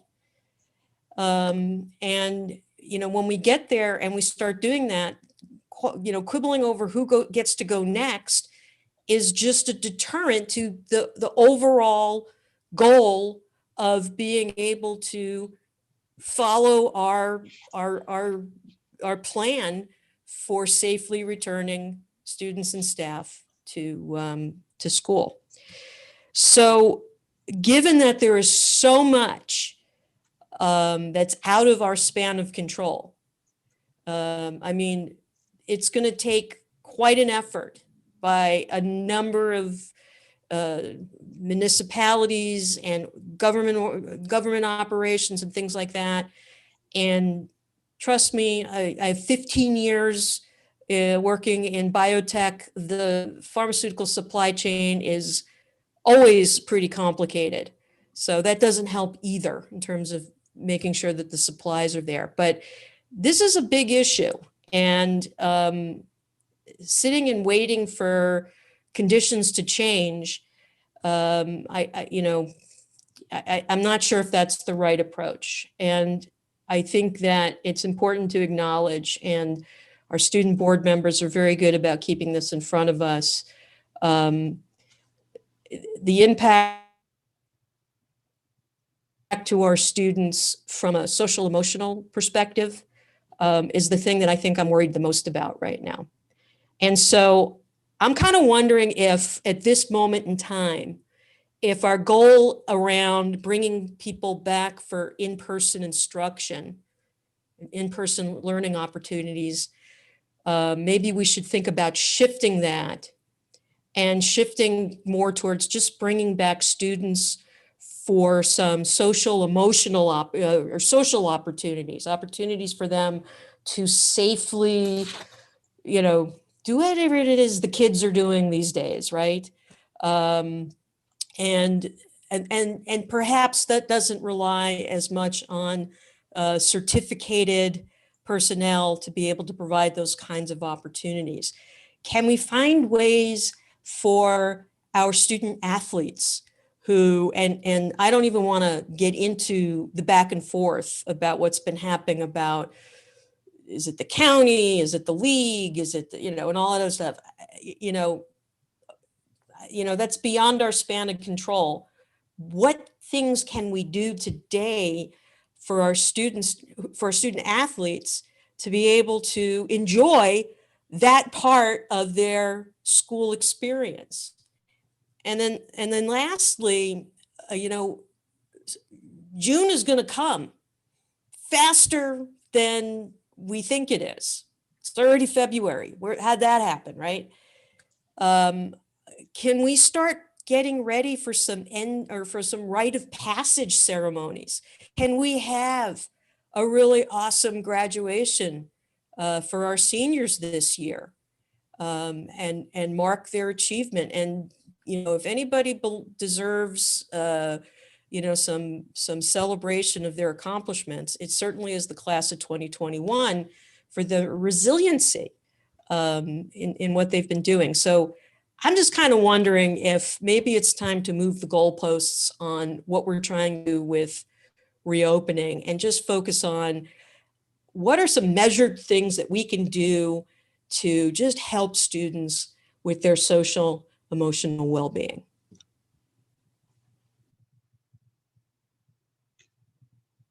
Well, we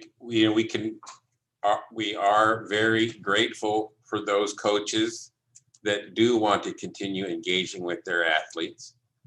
And one of the things that we've worked with our administrators around is that we were not paying stipends in the first semester, as we did not see sports happening. This semester, we're moving forward, and we're saying, you know what? You're going to get the stipend. If you're working with students, you're going to get the stipend. If If the season doesn't happen, that's not going to be the determiner. It's you working with the students. So we're definitely looking for ways in which we can support opportunities for students to be on campus for sure.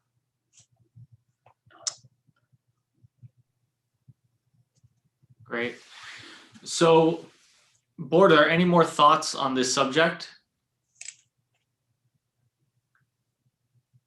All right. So as a reminder, this will come back. We'll reevaluate a new recommendation from the superintendent, either late February or at our first March meeting. Board, it's been about 2 hours. Usually this is when I ask if people want to take a quick recess. I see a couple nods, so let's do that. Let's try to come back at 8:04 p.m.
All right, people around the computers want to come back, turn their camera on.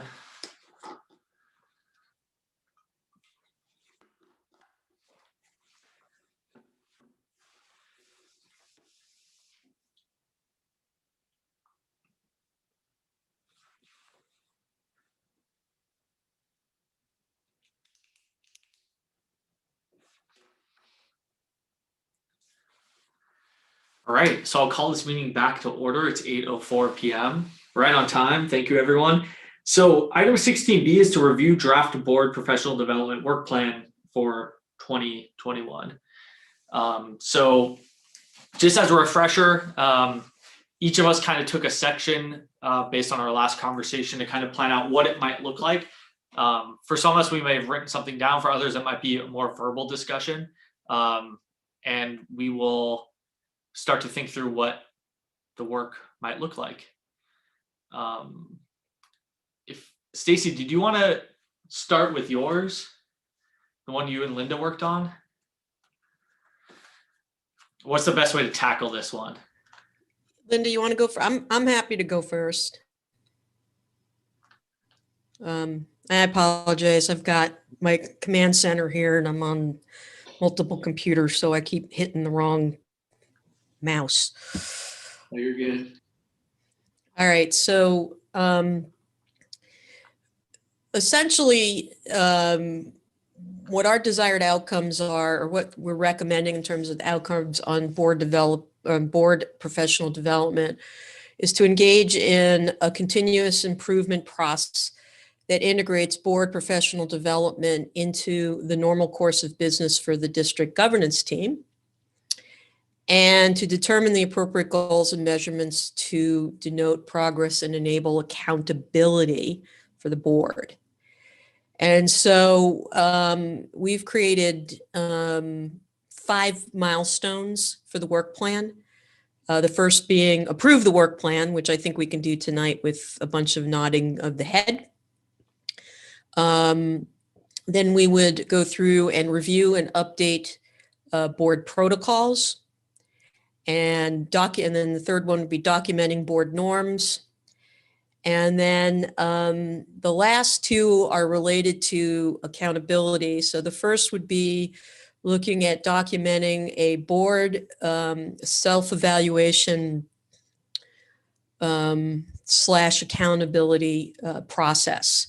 So we've talked about this for years. Typically when you do evaluation, you set some goals, you monitor, and then you evaluate and you look at how can we have done things better, what can we do, things like that. So a process along those lines, and we don't really have target completions determined yet for those. And then the same thing with the superintendent. So, right now we have a process for evaluating the superintendent, and we've got some, I guess I'd call them maybe ad hoc things that we do throughout the year to monitor and give feedback and things like that. So we thought that it would be a good thing to do in the second half of the year, as we, we have the calendar year, and then in July, the next school year begins, that we can spend some time kind of documenting an overall accountability process and to implement for the 21-22 school year. So I'll stop there. If Linda, if you want to add anything, or if there's any commentary. And Linda, you're muted. Linda, you're still muted. You're still muted. If you note on page 2, there's a table that says proposed activity. There are some things that for this to actually be meaningful and work out well and drive us forward in making change in how effectively we operate, there will be a couple of times when each of us will be asked to do a little bit of preparation before the meeting, and come to the meeting with your contributions ready to make. Otherwise, we won't be very effective at getting this done. Awesome. So let's do this. Let's have everyone kind of go through. I think we will just see, we're all working with similar dates, right? And we'll start to see where things might overlap or we might have to move some stuff around, but let's just get the overall structure out and then revisit that, the sequencing and like conflicts there. Yes, I think. I was going to say, it's always a good idea to point out that the only time we can work on this is in a meeting like this. Sometimes people are new to a meeting and don't realize that, but I just want to say that some people would go, why don't you do this work behind the scenes?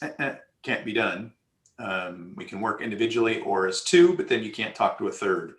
So some of this work will seem like minute because that's the only way we can work. It's different than than any other board, corporate or otherwise, they can work, including state legislators who can do all they want and create a whole plan without talking to anybody else.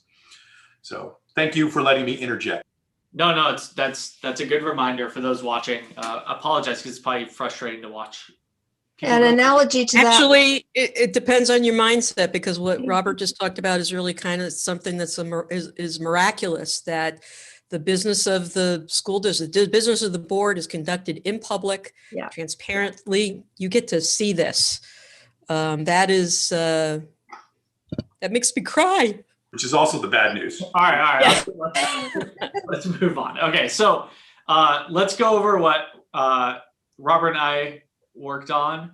I will take responsibility for changing up the format just a little and embedding some of the milestones and timelines into one thing. But basically, no worries to that. Sorry? I said, no worries to that. Everybody, it's your plan, man. Yeah, thank you. So basically what we're looking to do is develop two things, right? One is updating our mission statement document. And two is having an actionable strategic plan document with metrics, right? Like, I think that's where the consensus was from the board. And then just start to lay out what that sequencing might look like.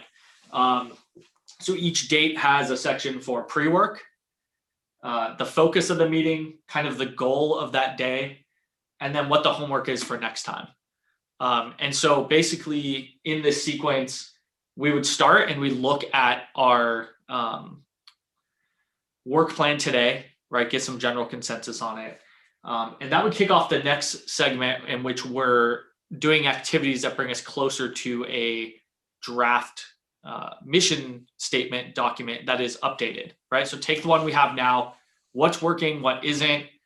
Do we want to tear up the whole thing? Do we want to use it as the frame, right? Like, go through that process of having those discussions. Once we come out of that, then it's more around trying to narrow down some, strategic places we want to focus in on and apply some metrics to it at a high level. That's what this plan walks us through. The dates are, the dates, but they're arbitrary, right? We can kick them up or back. But I think there's enough there that we can have a draft. And in this one, we would adopt both of those at our final meeting in June, so that we could kick off the next school year with those in hand. Robert, anything to add? Cool. For the benefit of the public that might wonder why we are doing this, and if it's just a sort of a high-level exercise thing that we do to tick some sort of box, it is incredibly meaningful. And when staff works on the LCAP and how our budgets are allocated, our mission and our strategic plan are front and center of what guides those critical activities and translates into what actually happens in the classroom. So it's not some sort of geek exercise. It is intended to be something that has a very vital meaning. Awesome. Thank you. Yeah. And then the only thing I forgot is, it's a rough draft. And then as we go through, we can change, if we want opportunities for input and, hey, we have this draft that we've come up with, let's send it out to, certain groups and have them give feedback on it. That's something we can work in as well. So let's go ahead and kick it over to our DEI discussion or plan. Christina? All right, great. So just to frame a little bit, there is some stuff in writing. However, this plan last time, just to bring you back, we had agreed that we wanted external facilitation. And so given that I'm bringing to you some options of types of external facilitation, I don't have as firm of, dates, and things aren't as firm because we would be relying on potentially an external group or person to flesh out these details. And so I did a little bit of reaching out to different people, and there's a few different paths we can go down. So one is lowest cost financially. We're looking at probably 2 to 4 sessions over the course of this calendar year, focusing more heavily on virtual or independent experiences, like closer to this time, hoping that we can do more of the in-person as we get further through the year. And so the lowest cost option would be that we are working with staff that Dr. Bravo decides who's going to be helping facilitate. I'm happy to help, figure out structures and different things. That would be kind of the most in-house option, I guess. Path B is we could do a workshop. So National Equity Project, which we've used before for some of their coaching workshops, they have a standalone 3-hour workshop in May that's kind of an intro for people who are growing professionals and leaders to learn about equity and a lot of these different issues. And that could we could do some individual stuff, and then that could kick us off, and then we could do some more in-house stuff after that. The path C is there is a consulting group that offers a series of, it's about 10 hours. So they generally do 4 sessions that are about 2 to 2.5 hours, a series, and that would be fully facilitated by this external group, and that would be the most expensive, obviously. And so depending on kind of which direction the board wants to move in, I can then start fleshing out the details of those based on who else is involved, and what their availability would be. Right now, the dates that I have in there are, the one May 26th, which is right before one of our board workshops on May 27th. The one thing with that one is it is a 9 a.m. to a 12 p.m. There also could be more of these available later in the year, but they've only got stuff listed through about May right now. But I basically have the workshop dates listed right now, given that I need more input from you all. So that's why I have kind of session 1, like maybe in May, July, August workshop session 2, and then potentially session 3 in November. If we were to do the 4, we would have to figure out where to go. So that's why the next milestones are figuring out which path we want to go down, naming external facilitators, getting those dates on the calendar, and then we can move from there. I'm a little confused. Did you have somebody specific in mind for us to work with on May 26th? So that's the conference I found was one through the National Equity Project. Okay. Which we've had administrators and coaches. I know that some of our teachers have taken part in some of their training. And who's the consulting group you mentioned for option C? So they're called, so I got this referral from someone who works at City Year, and they had worked with a group called Awaken, but Awaken right now is so bombarded that they're not taking on anybody new. But this man named Dr. Joel Brown, he used to work with them, and now his consulting group is called Pneumos, Pneumos LLC. And so, like I said, it's normally, he said, like a 4-part series, but I asked, if we wanted to do like, half of it and only do 2 sessions or something, would that be possible? And he said, yes, it's possible to do less sessions, but he still would want to do the full curriculum. And so instead of doing 4 2-hour sessions, it might be like 2 4-hour sessions, which might be too long. And so he would want to go through the full content. Numos. Did you ask him why he called his group Numos? I did not. Interesting. And can you spell it one more time? Because you started with letters I didn't expect. Neumos. One more time for dyslexia guy. P-N-E-U-M-O-S,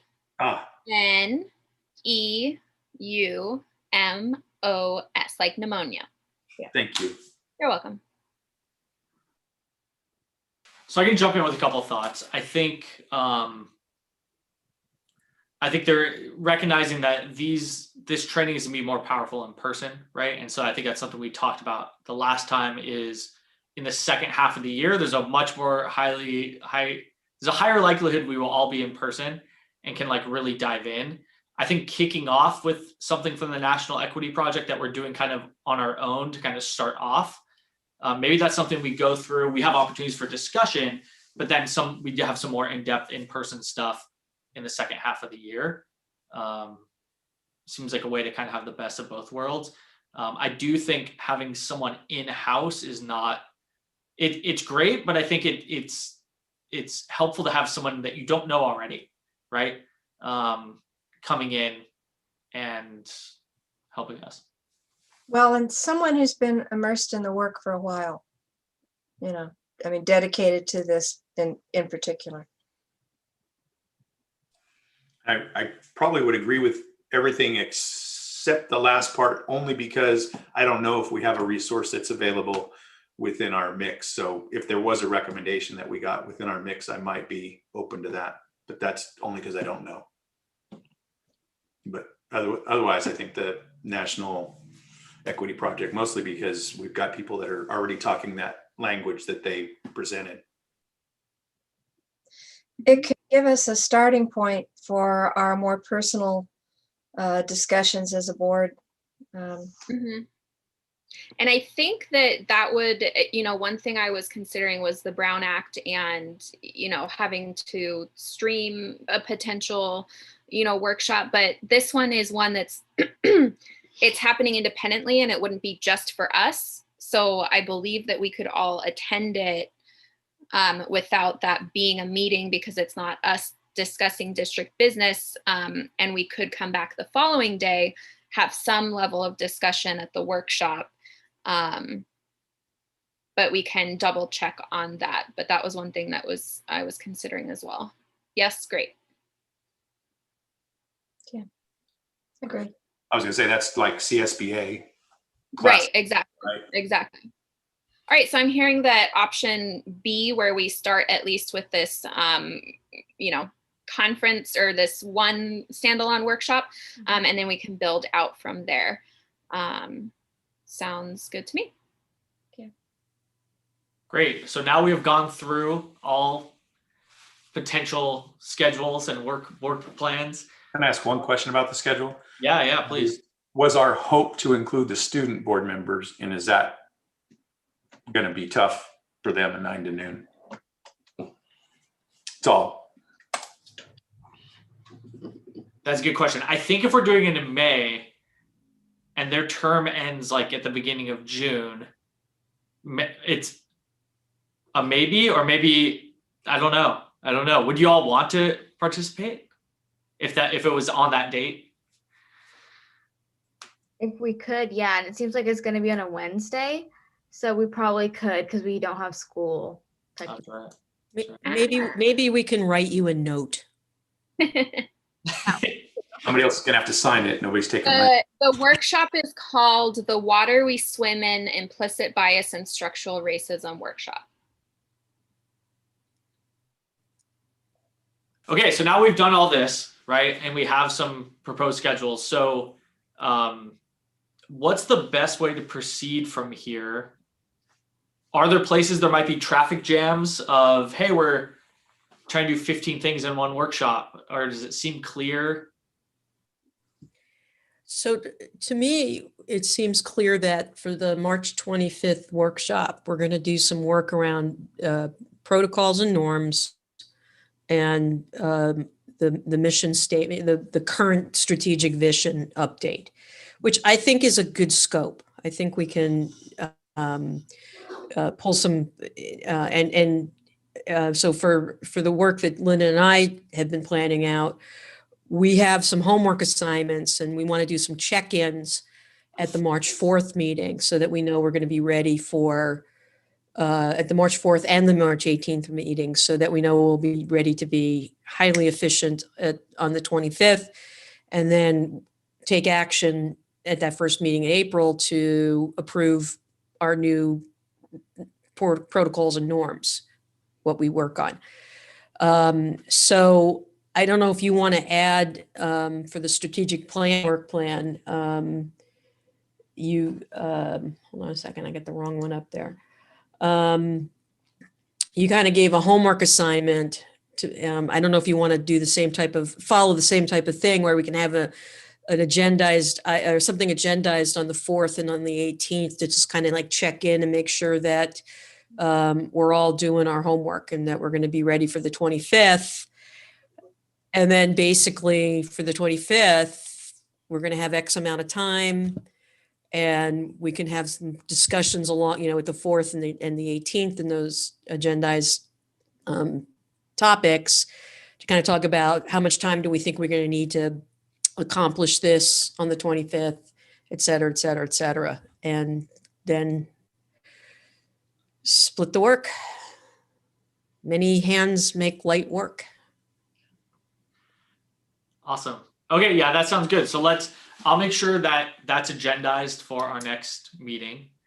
And I guess that's when we will get our homework assignments heading into. Well, actually, I think Linda and I are ready to give your homework assignment right now for protocols. Mrs. Goitia, would you like to give the homework assignment, or she's a teacher, she'll do it better than I will. Well, it's on your page.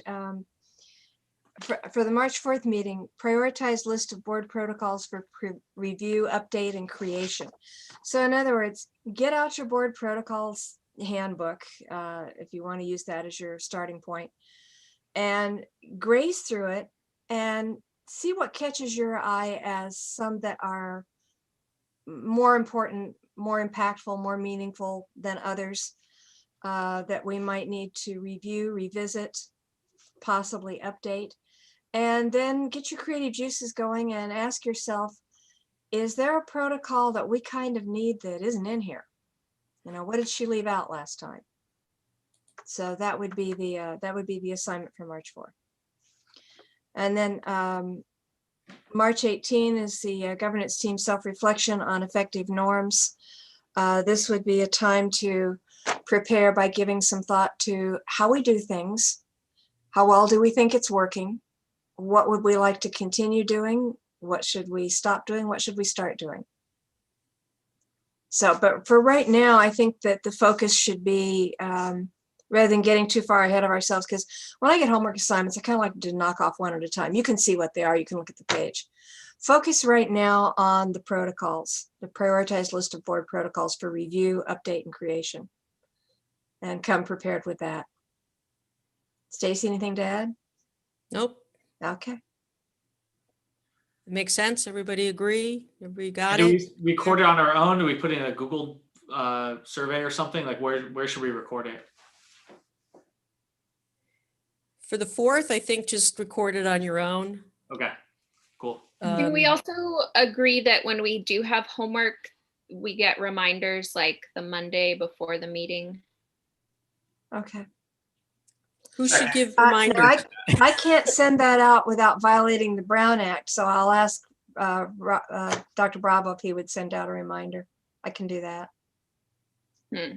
Actually, we can give reminders. We can do outward communication to the 5 of us as long as nobody responds, right? Just as a reminder, your homework is due. Especially if it doesn't, as long as it doesn't have like opinions, right? If it's like right, no opinions, just yeah, hey, guys, reminder. Well, that's my opinion that your homework is due.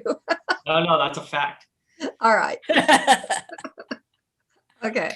Are we good with that? Because I forgot something. Oh yes, okay. please.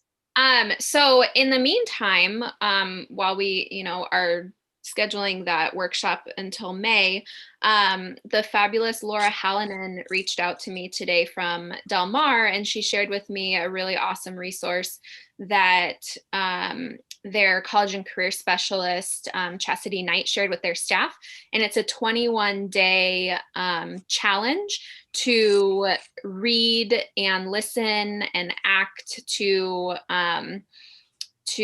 build your racial equity habits. And so I can share that. I took a look at it, and it's really cool because you can choose all these different ways to read, listen, watch. There's like short videos, documentaries, there's reflection questions, connect. And so they've got a nice little checklist of choosing different types to do each day. And so if you're interested in that, just to do your own learning in the meantime, I can send you that link as well. You send that tonight? Yeah. Or tomorrow? I'm sorry. I'm going to be traveling, and it'd be great to knock some out. Just send that out to all of us. Yeah. I'll send it to Bob right now. And it's a different thing, but some of you may have noticed that PBS has been airing off and on for the last week the documentary biography of Maya Angelou, and it is terrific. It's riveting, really. You want to get yourself comfortable before it starts, or I guess you can all pause it, but I found it impossible to tear myself away from, so I recommend it. All right, is there anything else on 16B? All right, good job, team. We'll move on to 16C. Discuss, consider approval of Resolution 38 condemning the January 6, 2021 insurrection and violence at the U.S. Capitol. Stacy. Point of order, President Gallagher. I move that we move this to the policy committee. Board bylaws 9322 that we operate under says governing board member agenda shall reflect the district vision and goals and the board focus on student learning. I suggest we move this to the policy committee to see if this fits the definition of board policy, board bylaw 9322, which is it shall be about student learning. We should be focused on the things that are important. As it was pointed out in a lawsuit that was filed today in San Francisco by none other than the city council and mayor of San Francisco against their school district for not focusing on opening schools, not focusing on student health, not focusing on teacher health. I move that since this is not a student learning item, this is a statement by a board member that would like to make it. And I suggest that board member make that statement somewhere else. All right, so there's been a motion. Is there a second? What is do we have a policy subcommittee? I do not. My second motion would be to create a board bylaw committee. Okay. Since it doesn't fit our bylaws, it's not something we should be spending time on. I've got a list here of 28 items, and I just barely started scratching the surface, but that we should be focused on. We should be talking about student health, lost learning, teacher health, mental health. There were some proposals tonight that are new to things we're not already working on. Not to mention the work plan we just put together. Well, point taken, I think. I'd like to respond, if I may. Okay. Okay. I'm not sure that this is as distanced from student learning as it might first appear. And I'm going to read something from some notes I just made for myself. Teachers, and I've got a stack of clippings all around me that I pulled some of this from. Teachers in some districts have been directed to steer away from discussion of the events of January 6. One group was even told to talk about it in a neutral way. And this is not a case where there are two valid sides. The bottom line is what happened was wrong. It violated the Constitution. It created an unsettled and anxious climate that threatens democracy going forward. History is about facts. Civics is about, among other things, learning how to evaluate source material to arrive as closely as possible at the facts. Our educators should not feel that they need to shy away from encouraging inquiry in these difficult times. Examples of some forms of inquiry might be, was it by definition an insurrection? It's a really great debate topic. If there is no accountability, what could that mean for the future? Who should be held to account and why? What role is played in such events by conspiracy theories and misinformation campaigns? Absent a strong response to the outrage that occurred, we risk living in a culture of deceit with the myth of a stolen election. And our students want to talk about this. And our social studies teachers need to know where they stand in being able to lead those discussions and those inquiries. I appreciate the points, Linda. I didn't ask us to not talk about it. I didn't ask our teachers to not talk about it. Our teachers are left to make the decisions about what's important in the classes as it relates to what they're doing.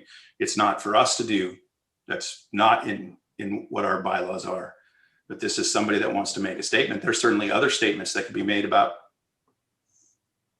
previous events that aren't being talked about. There can be discussion about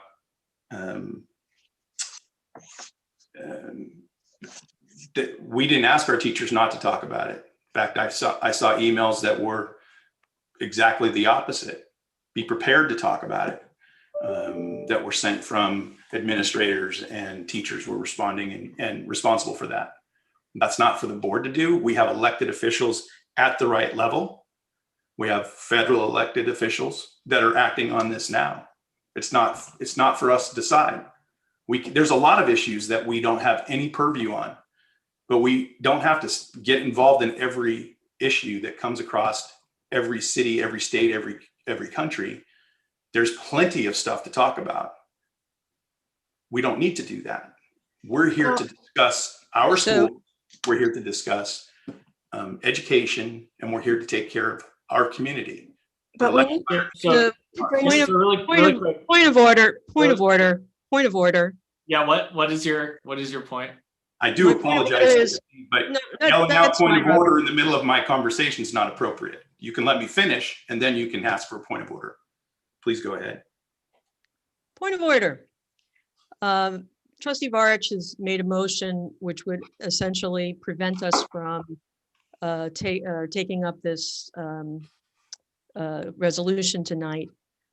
Is there a second to basically say, no, let's not talk about this tonight, and then we can move on? Yeah, so that was my next point. There was no second, so objection noted. We will proceed, and you can, vote appropriately.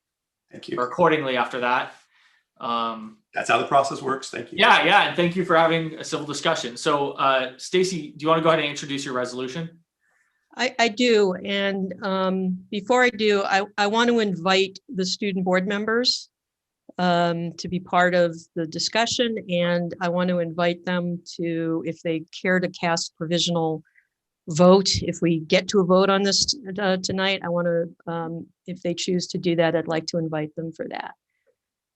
So there's a story that upon exiting the Constitutional Convention in August of 1787, Benjamin Franklin was approached by a group of citizens asking what sort of government the delegates had created.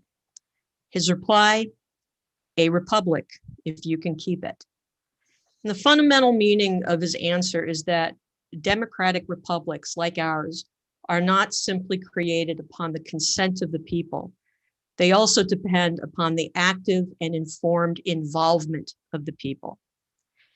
Now, it's been a few years since I studied American history in high school. So I did a little research on the 1787 Constitutional Convention. And what I found is that at its creation, the United States Constitution was not regarded by those delegates of the convention as a perfect document, but rather considered the better of any other alternative that would emerge. It's good to know that the concept of don't let the perfect be the enemy of the good was popular among the delegation. They signed that document with the hope that a national unity would grow over time. 232 years later, it is the Constitution itself that has become our nation's most powerful symbol of unity. As an example, As elected officials, we swear an oath to protect and defend the Constitution. Now, one of the characteristics of our board that I'm most proud of is that we are 5 people with diverse mindsets who share a unity of purpose to provide the best possible education to the children of our community. Despite our differences, we routinely discuss and debate critical issues with respect for each other. My intentions for bringing this resolution forward tonight are twofold. First, to declare our defense of the Constitution by condemning the insurrection and violence on January 6th. I believe we came dangerously close to losing our democratic republic on that day. And as elected office holders under that Constitution, we have a responsibility to our constituents to declare that we are for our democratic republic and not for its demise after 232 years as a beacon of hope to the world. Second, this is a teachable moment for our students. And as Linda very gracefully told us, I've heard the stories as well of educators struggling with how to have these conversations in light of how divided we are as a nation. And this is where we as a board can lead by example and send the message that while we appreciate this can be difficult, as educators, we all, starting with the board, have a responsibility to take a stand for our democracy. So with that, I will open up for commentary, feedback, the pleasure of the board.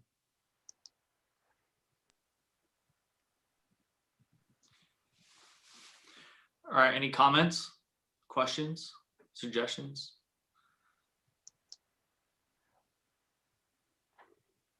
All right, is there a motion? No, I just was waiting to make sure that nobody else wanted to speak first. Yeah, some things that are before me here. To Stacy's point, ironically, on the 20th, which was Inauguration Day, this appeared in the San Francisco Chronicle. Woman gets 43 years for criticizing monarchy. This happened in Thailand. Also ironic is that Siam was changed to the name Thailand in 1948 because Thailand means land of the free. So it's kind of painful when you think about it. There was another piece in the same Chronicle where immigrants talked about their experiences with insurrection and the belief that some of us have that it can't happen here and their feelings to the contrary.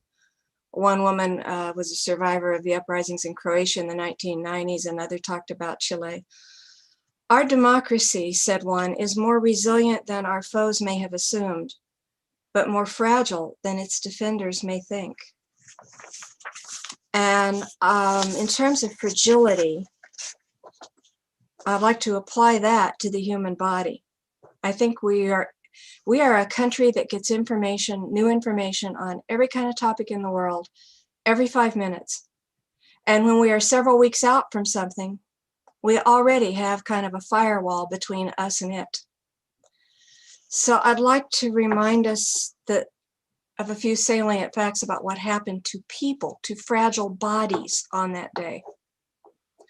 The physical toll on officers who defended the Capitol from this mob is becoming clearer with reports by police officials and federal prosecutors indicating that about 140 officers were injured. Officers who were not issued helmets have sustained head injuries.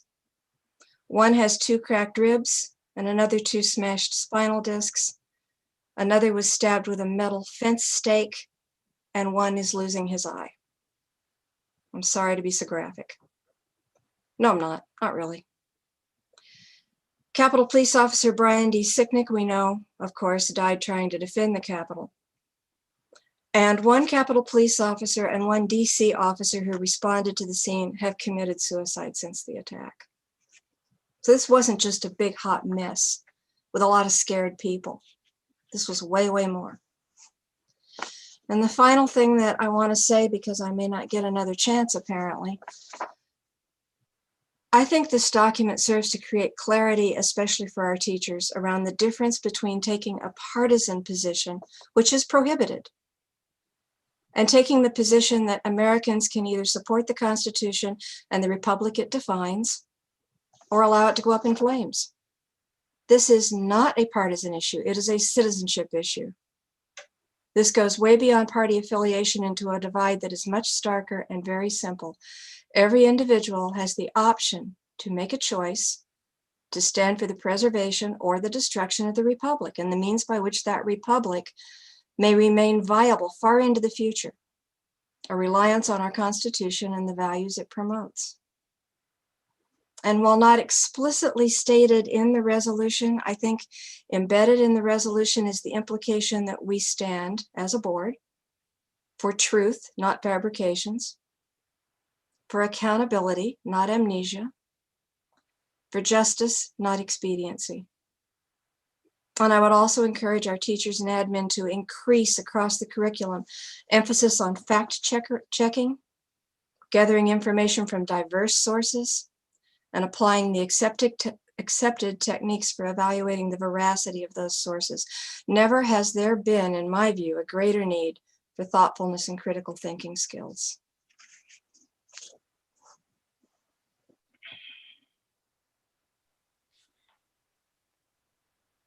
All right, any more discussion or is there a motion?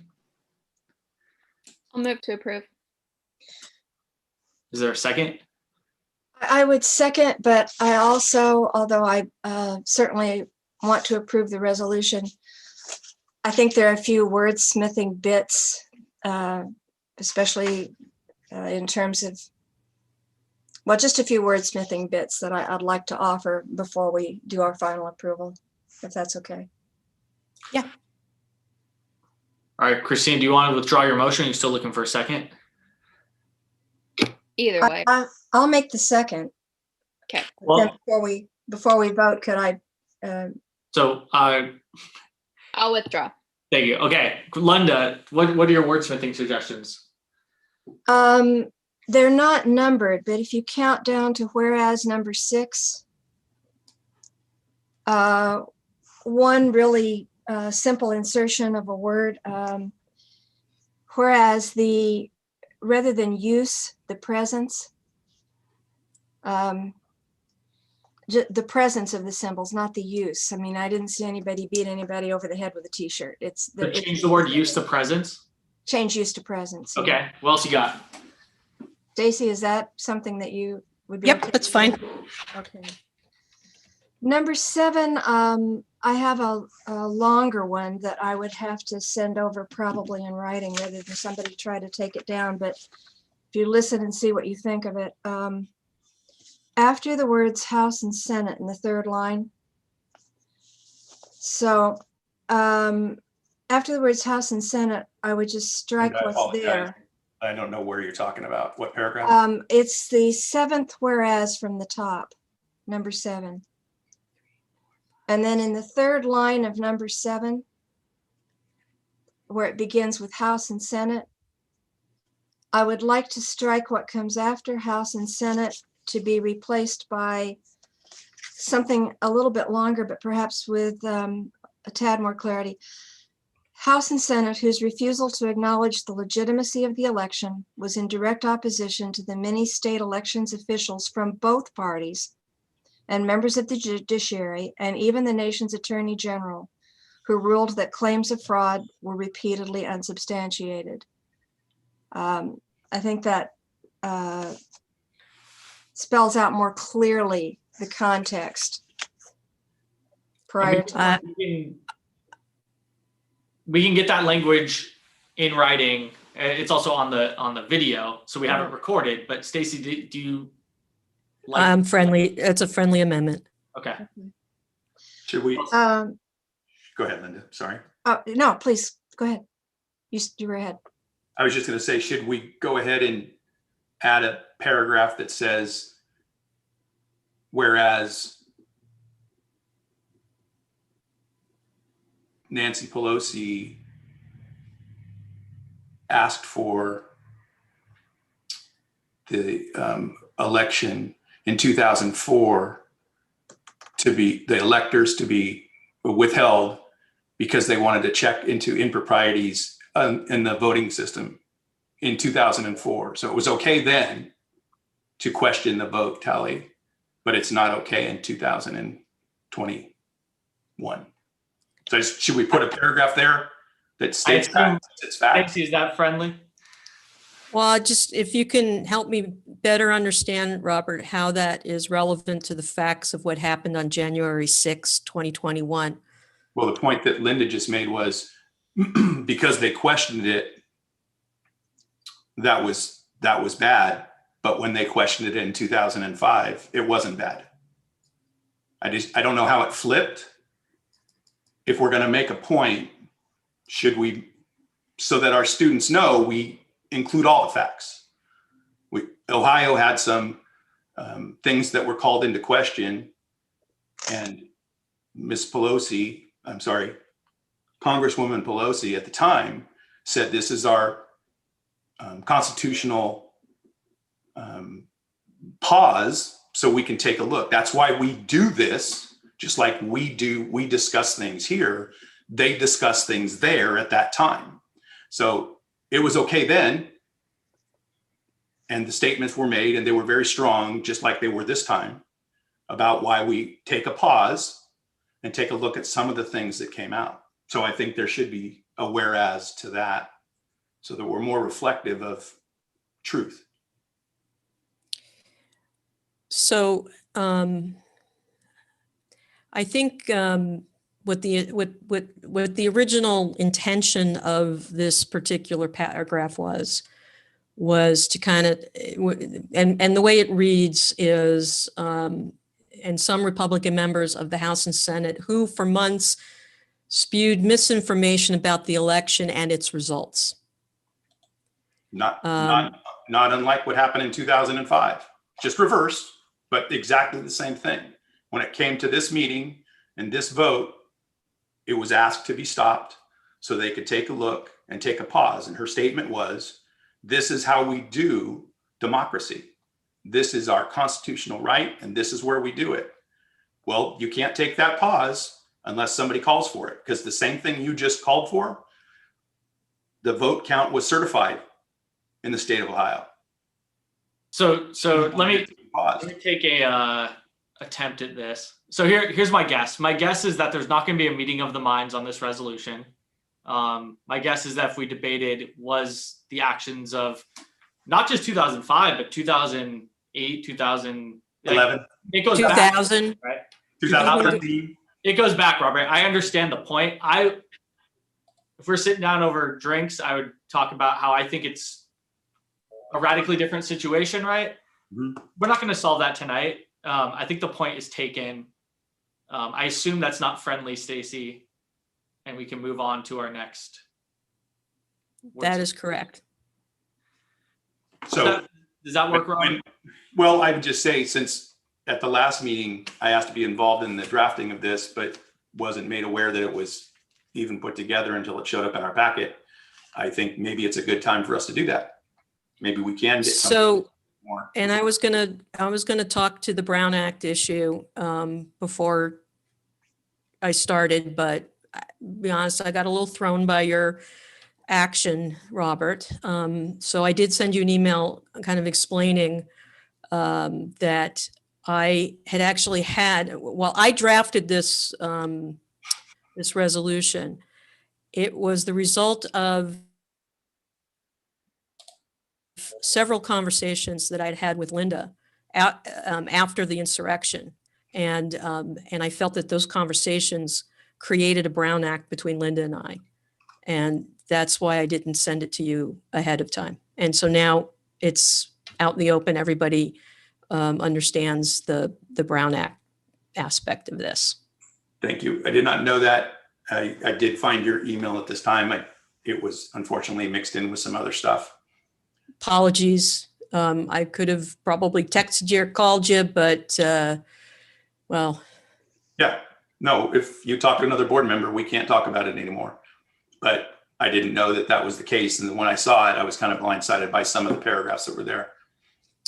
Yeah, not my intention, but, and again, sorry about the impact.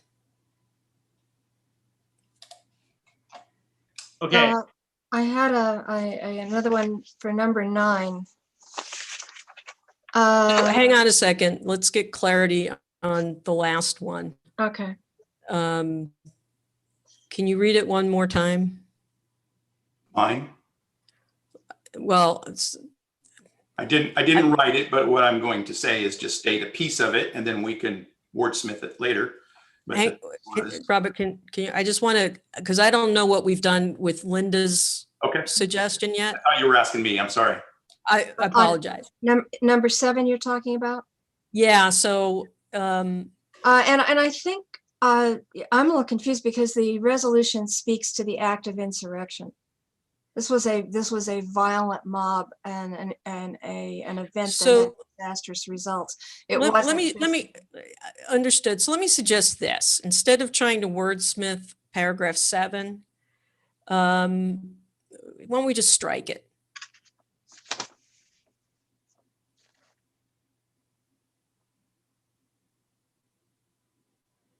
Robert, would that be acceptable to you? If the idea of taking paragraph 7 out is so that we don't have to put the paragraph I recommended, I think it's only taking that point out. But sure, take it out. I wanted to Linda's point, this really, it's about the insurrection. It's about the, and it's about the most important piece on this document for me is the one, now therefore be it resolved, that we condemn the incitement of violence and actions of the insurrection. So in the spirit of compromise and trying to be balanced and things like that, and respecting that, Robert, our diversity of mindset, I would suggest that we just strike paragraph 7, whereas the instrument to disrupt the Constitution was instigated, encouraged, incited, et cetera, et cetera, et cetera. Would that be a good compromise? Remove 7. Linda? I'm fine with doing that. Okay. And I think if you remove 7, probably 9 is pretty much in the same vein. You might want to go directly from 8 to 10. Okay. I will take that, and we'll strike whereas after the insurrection, when the counting of electoral votes resumed. On the be it resolved, I have some language that I think is exactly the spirit of what your be it resolved says, but I just want to see what you think of this particular language. And so I'll say it slowly, and then you can accept or reject, and I'm fine either way. Be it resolved and state that such conduct has no place in our republic, whose long record of a recurring and peaceful transfer of power has served as a shining standard of democracy throughout the world.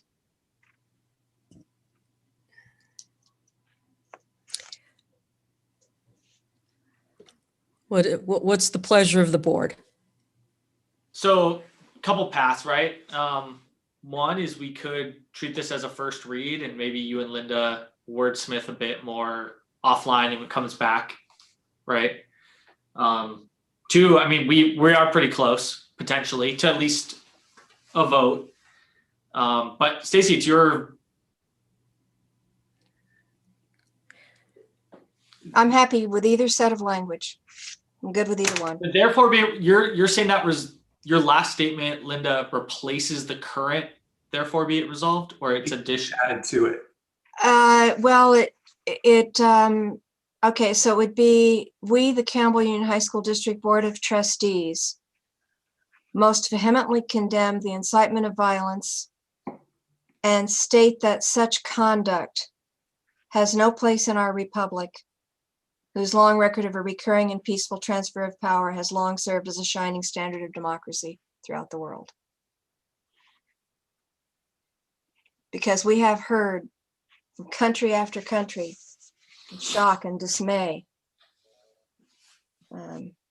Yeah, I don't know that I want to kind of go back to the beacon of hope kind of think, because, you know, our standing in the world right now is the beacon is the light bulb needs to be changed, right? So I'm fine. I'm fine. I'm fine with the words that as they are, and if anybody else, you know, wants to make changes. So I'll move to approve with the word use changed to presence and striking the 7th and 9th whereas. I was waiting for Linda's. Oh, I apologize. I was just waiting for hers to be decided on whether it would be added or not. No, I'm fine. The only thing I would do is capitalize Republic then, if you're keeping it the same. Somewhere in there is the word Republic, I believe. Why every board should have an English teacher. Well, I've lost it somewhere. Nope. It's in the final, therefore be it resolved. Yeah. Oh yeah, okay, so yeah. Last line. That's And then when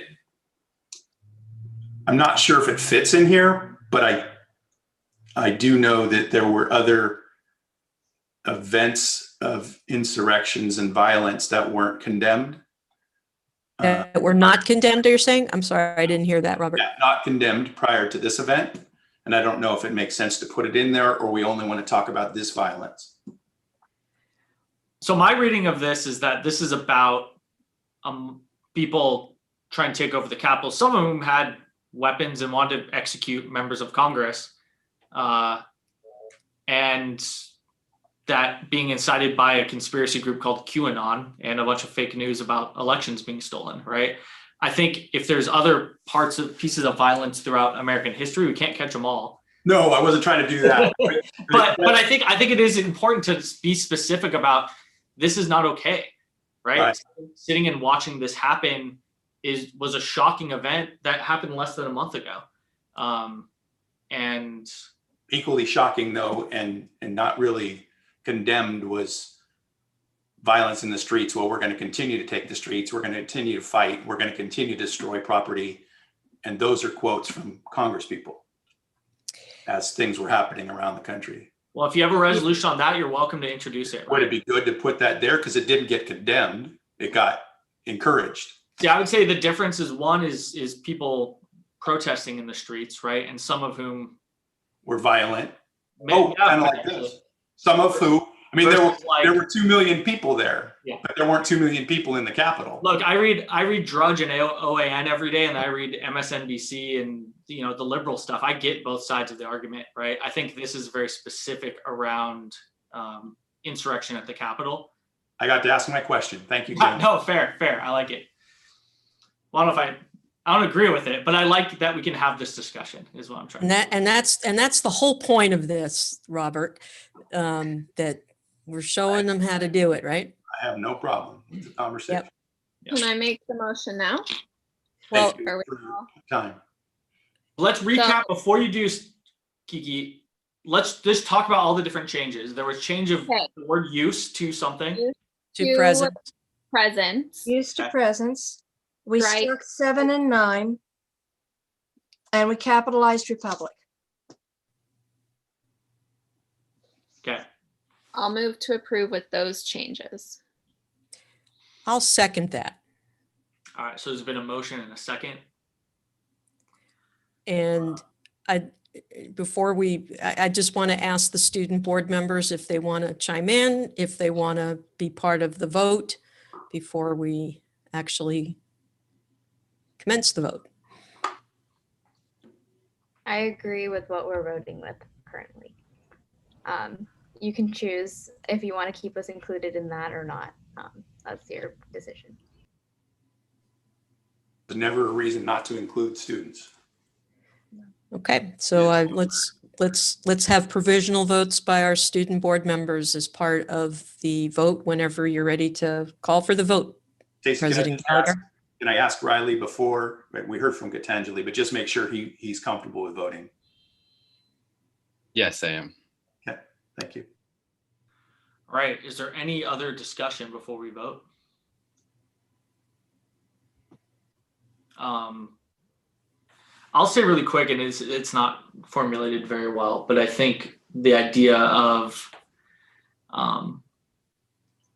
thank you for bringing this resolution forward. I think it's important to take stands on social issues that affect our students and our government. But I think one thing just to keep in the back of our minds is what are the conditions that led to this event? This doesn't happen in a vacuum.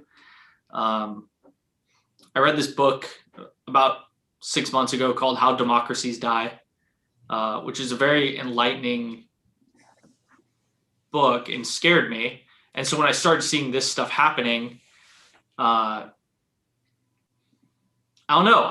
My reaction was to buy more books on how to save democracies during the era of the internet, right? What is the effect of being able to consume exactly what I want to consume that makes me feel really good about myself? And, oh, look, I have the progressive news feed versus the conservative news feed versus the moderate news feed.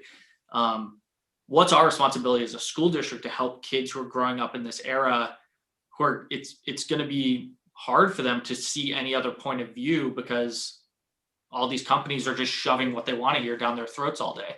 And so I just named that because I think it doesn't end at a resolution, right? There's, like Linda said, it's how do we have fact checking? How do we make sure that kids can have the conversations that we had today on this virtual dais around, like, we fundamentally disagree on some stuff, and that's okay because you might agree on the next item, right? I think that's what keeps this experiment going, but I think it is dangerously close to ending. Whether it's this event or one in 3 months from now or 10 years from now. So I just wanted to name that because I think it's important, right? That we continue this and continue to think about that as a board and as individuals who are leaders in our community. So if you have any good book recommendations, let me know. That's what I got. I'd like to just add to that, Kaylin, if I could, and that was, I had a great conversation with my key employee. She's my operations manager for my business. And we are on different sides of the aisle. And she was talking about the stuff that she was seeing. And it was just very sad to hear what she saw from the reporting of what happened that day. And then I shared with her what I saw because she didn't see it. And what was very clear to me was we both got two totally different pictures of what happened that day. She saw no pictures of any protesters being hit with sticks or being pepper sprayed. I did. I saw no pictures of selfies being taken by Capitol Police and protesters. She did. And that continued through the rest of us talking about what we saw. And it was very embarrassing to me that, number one, I didn't see those. I now have. And she didn't see what I saw. And she now has. But that was something that was really scary to me. And I see it continuing, didn't change as a result of that event. Yeah. So thanks for bringing it up. Yeah. Madeleine Albright's book is a good one too.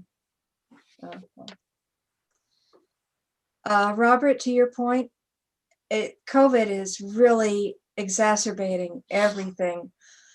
What we need is a coming together in this country is people who are able to say what you just said, and for people who are getting alternate streams or opposite streams of information to come together in small groups, little coffee clatches in people's homes and say, well, this is where I get my information. This is what I'm hearing. This is where I get mine, what I'm hearing. People need to start talking to their neighbors again.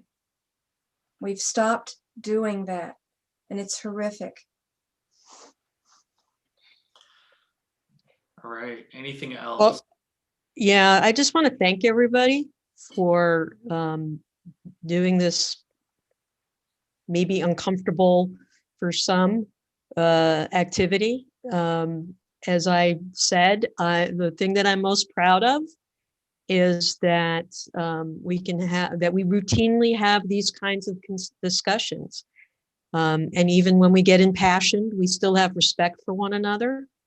And we listen to each other. We made compromises, and hopefully we have not Stacy's resolution, but the board's resolution. All right, so let's go and take a vote. We'll start with our provisional votes and then move on to the board. Trustee Jane, Aye. Trustee Anderson, Aye. Trustee Gallagher, Aye. Trustee Aerosmith, Aye. Trustee Brown, Aye. Trustee Goitia, Aye. Trustee Verich. I'm going to abstain. All right, with a 4-0-1 vote and 2-0 vote from our student board members, the resolution passes. And that's going to take us to item 17A. 17A is a public hearing, which I'll open right now, on initial bargaining proposal from Campbell Union High School District to the California School Employees Association, Chapter 266. I'm going to leave this public hearing open while we go through 17B and then close it, since people watching at home are on about a 1 minute delay. So Meredith, whenever you're ready.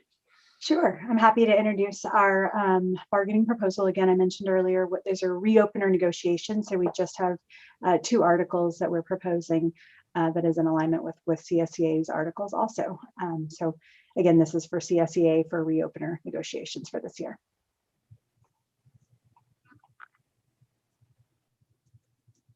Great. At this point, I will close the public hearing and open a new public hearing, or actually, we are now in consideration of 17B. So is there a motion? Move to approve. Second. Motion by Stacy, second by Christina. Any discussion? Seeing none, can we please have a roll call vote? Trustee Gallagher, Aye. Trustee Aerosmith, Aye.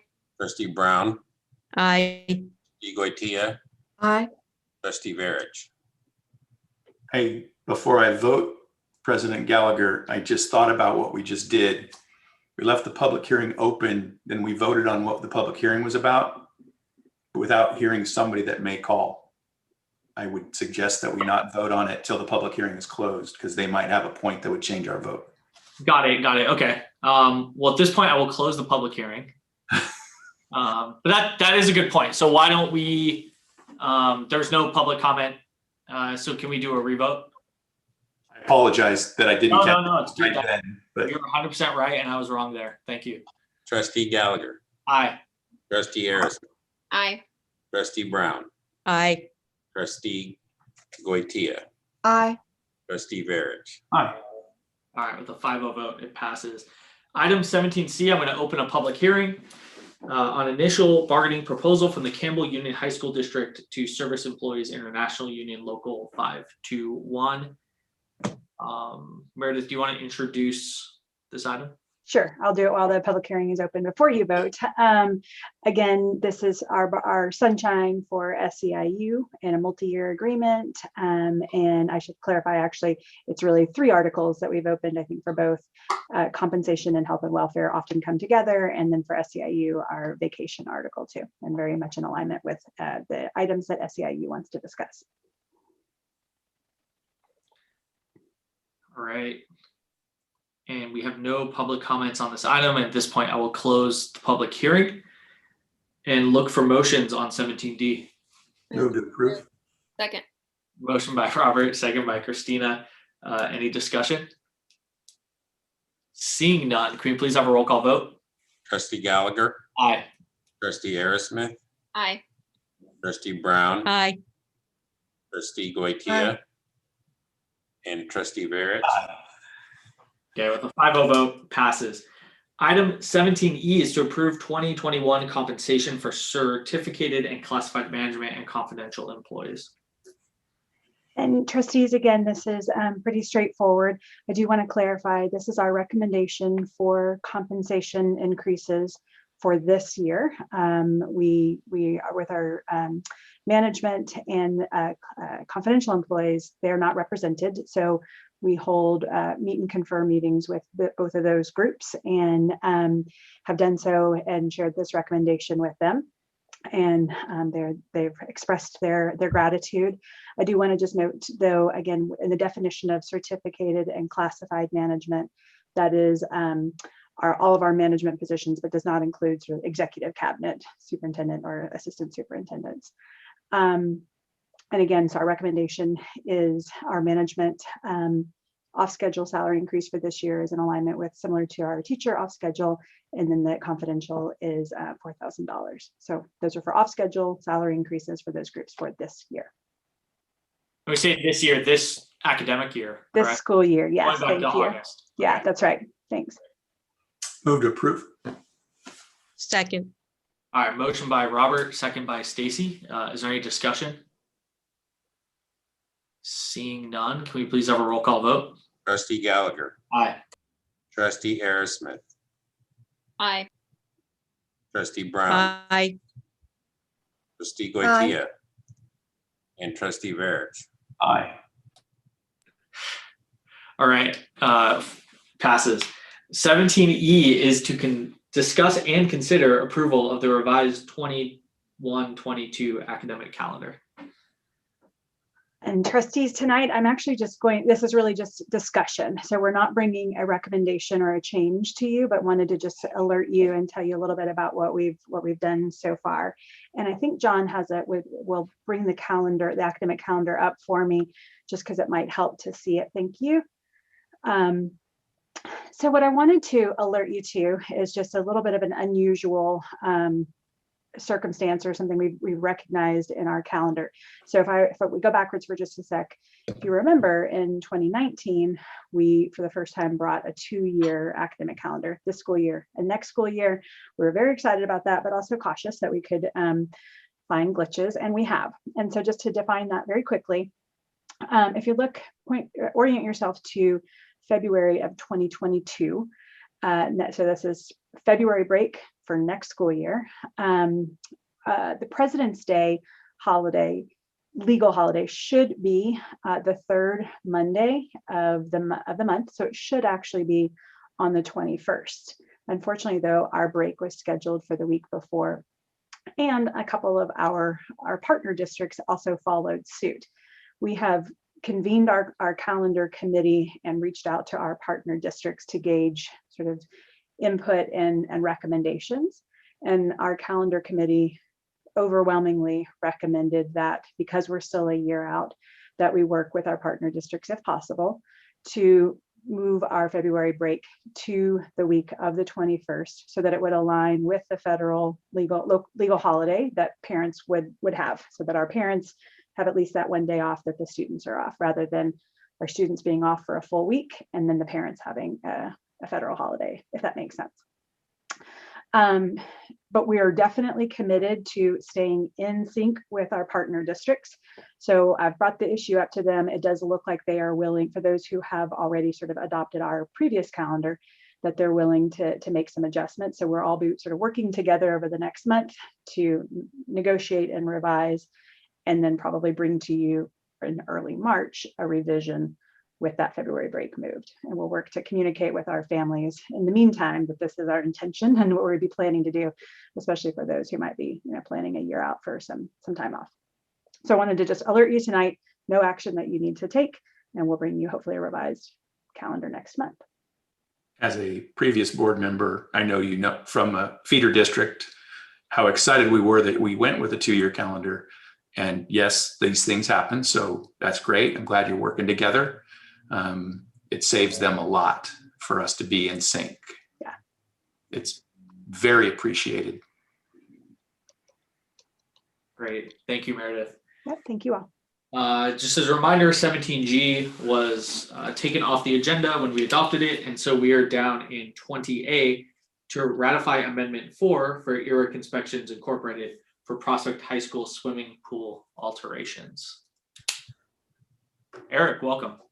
Good evening, board. So on this item, board, we're asking for the approval for an extension for IRIC inspections, which is our DSA inspector on the pool project. It has been delayed because of DSA CCDs that have been put into place. Some of the vertical bracing on piping have been rescheduled and redesigned. And so it had to go to DSA for a delay. And so that's why we're extending the inspection contract with the inspector on this. Good news is Monday and Tuesday, we're filling that pool with water. And so with 2 weeks of chemical balancing, we'll be in the pool for students in about 2.5 weeks. So this is the last delay for this project, and we're asking the board to approve this. What was the amount that cost us because of the state change? On this, I'd have to look at it. I think it's about $15,000 for the extension on the inspector's contract. Thank you. Yes, sir. Move to approve. Second. All right, motion by me, second by Robert. Is there any discussion? Seeing none, can we please have a roll call vote? Trustee Gallagher, Aye. trustee Aerosmith, Aye. trustee Brown, Aye. trustee Goitia, Aye. and trustee Verich. Aye. 5-0 vote passes. We're now in board comments 21A. Just as a reminder to the board that we are going back to closed session this evening. So the length of your comments are in your hands. Christina Aerosmith, can you kick us off? No report for tonight. Let's go in our traditional order. Unless you want to popcorn it, we could. No, change. no, it's good. It's good. I didn't explain my abstention earlier, and I'll take this opportunity to just say there were still pieces in the resolution I think that wasn't the proper place for it, but I really appreciate the process and being able to work together. So thank you. I don't have anything else. I'm looking forward to seeing that pool. Eric, can we see that pool and still stay socially distant together? Thank you. I have no report for tonight. There's an opportunity to talk to Pam Foley on Saturday morning about traffic concerns you may have. So I'm going to try to connect with her to continue nattering away about racing and sideshows in our area and that kind of thing. So if anybody wants to join in, that's her office hours on Saturday morning. And I think you probably got the same email I did letting you know that, just a reminder. I have had to add to my list of friends, people who have COVID. It keeps expanding in unexpected places. But it caused me to drive out in the countryside on Tuesday to deliver some food to their porch. And I saw something I never expected to see. So I was well rewarded for making my trip. Have you ever seen a statue of a rearing horse wearing a diaper and dressed like Cupid with a heart and a bow and arrow? I have. Yeah. Well, we have a rancher in the area with a sense of humor. I said, yeah. So anyway, I just thought I would share that. It is astonishing to me that when things just seem really grim, all through this pandemic, people have set things out for their neighbors, put out signs, put out painted rocks, done things to make people feel a little better, put a smile on someone's face. And I think it's just charming and terribly important. That's all. All right. I'll skip my report and we'll move on to 22A, future agenda items. Anything here outside of all the plans we made tonight? Okay, cool. So board, just as a reminder, we are going back into closed session. And so at this point, we'll adjourn back into closed session. The same link. Want to take a little, sorry? Use the same link as closed session from earlier. Yeah, same link as before. Do people want a couple minutes to take a break? Okay. Two. 3 minutes. 2 minutes, 2 minutes. Okay, so try to be there in like 2 minutes. To everyone else, we'll come back at some point just to close out and then go from there.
Before we close, Dr. Bravo, since board members seem to be using some pictures of sites, would it be okay for me to ask Eric to send us a few pictures of sites for background? Sure. I'll ask him. I don't think he's not in the room with us right now. So No, I knew that, but I meant yeah, I could shoot him. We need some CUHSD Zoom swag. Yeah, that'd be cool. Thank you.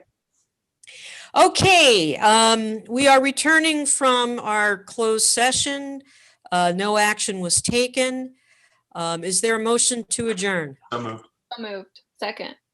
On a motion by Robert and a second by Christina. Dr. Bravo, can we have a roll call, please? yes. Trustee Gallagher, He is absent. stepped away to close the meeting. Trustee Aerosmith, Aye. Trustee Brown, Aye. Trustee Goitia, Aye. and Trustee Verich. Aye. Thank you, everyone. Have a good night. John, thanks for sticking around. Night. Stay safe.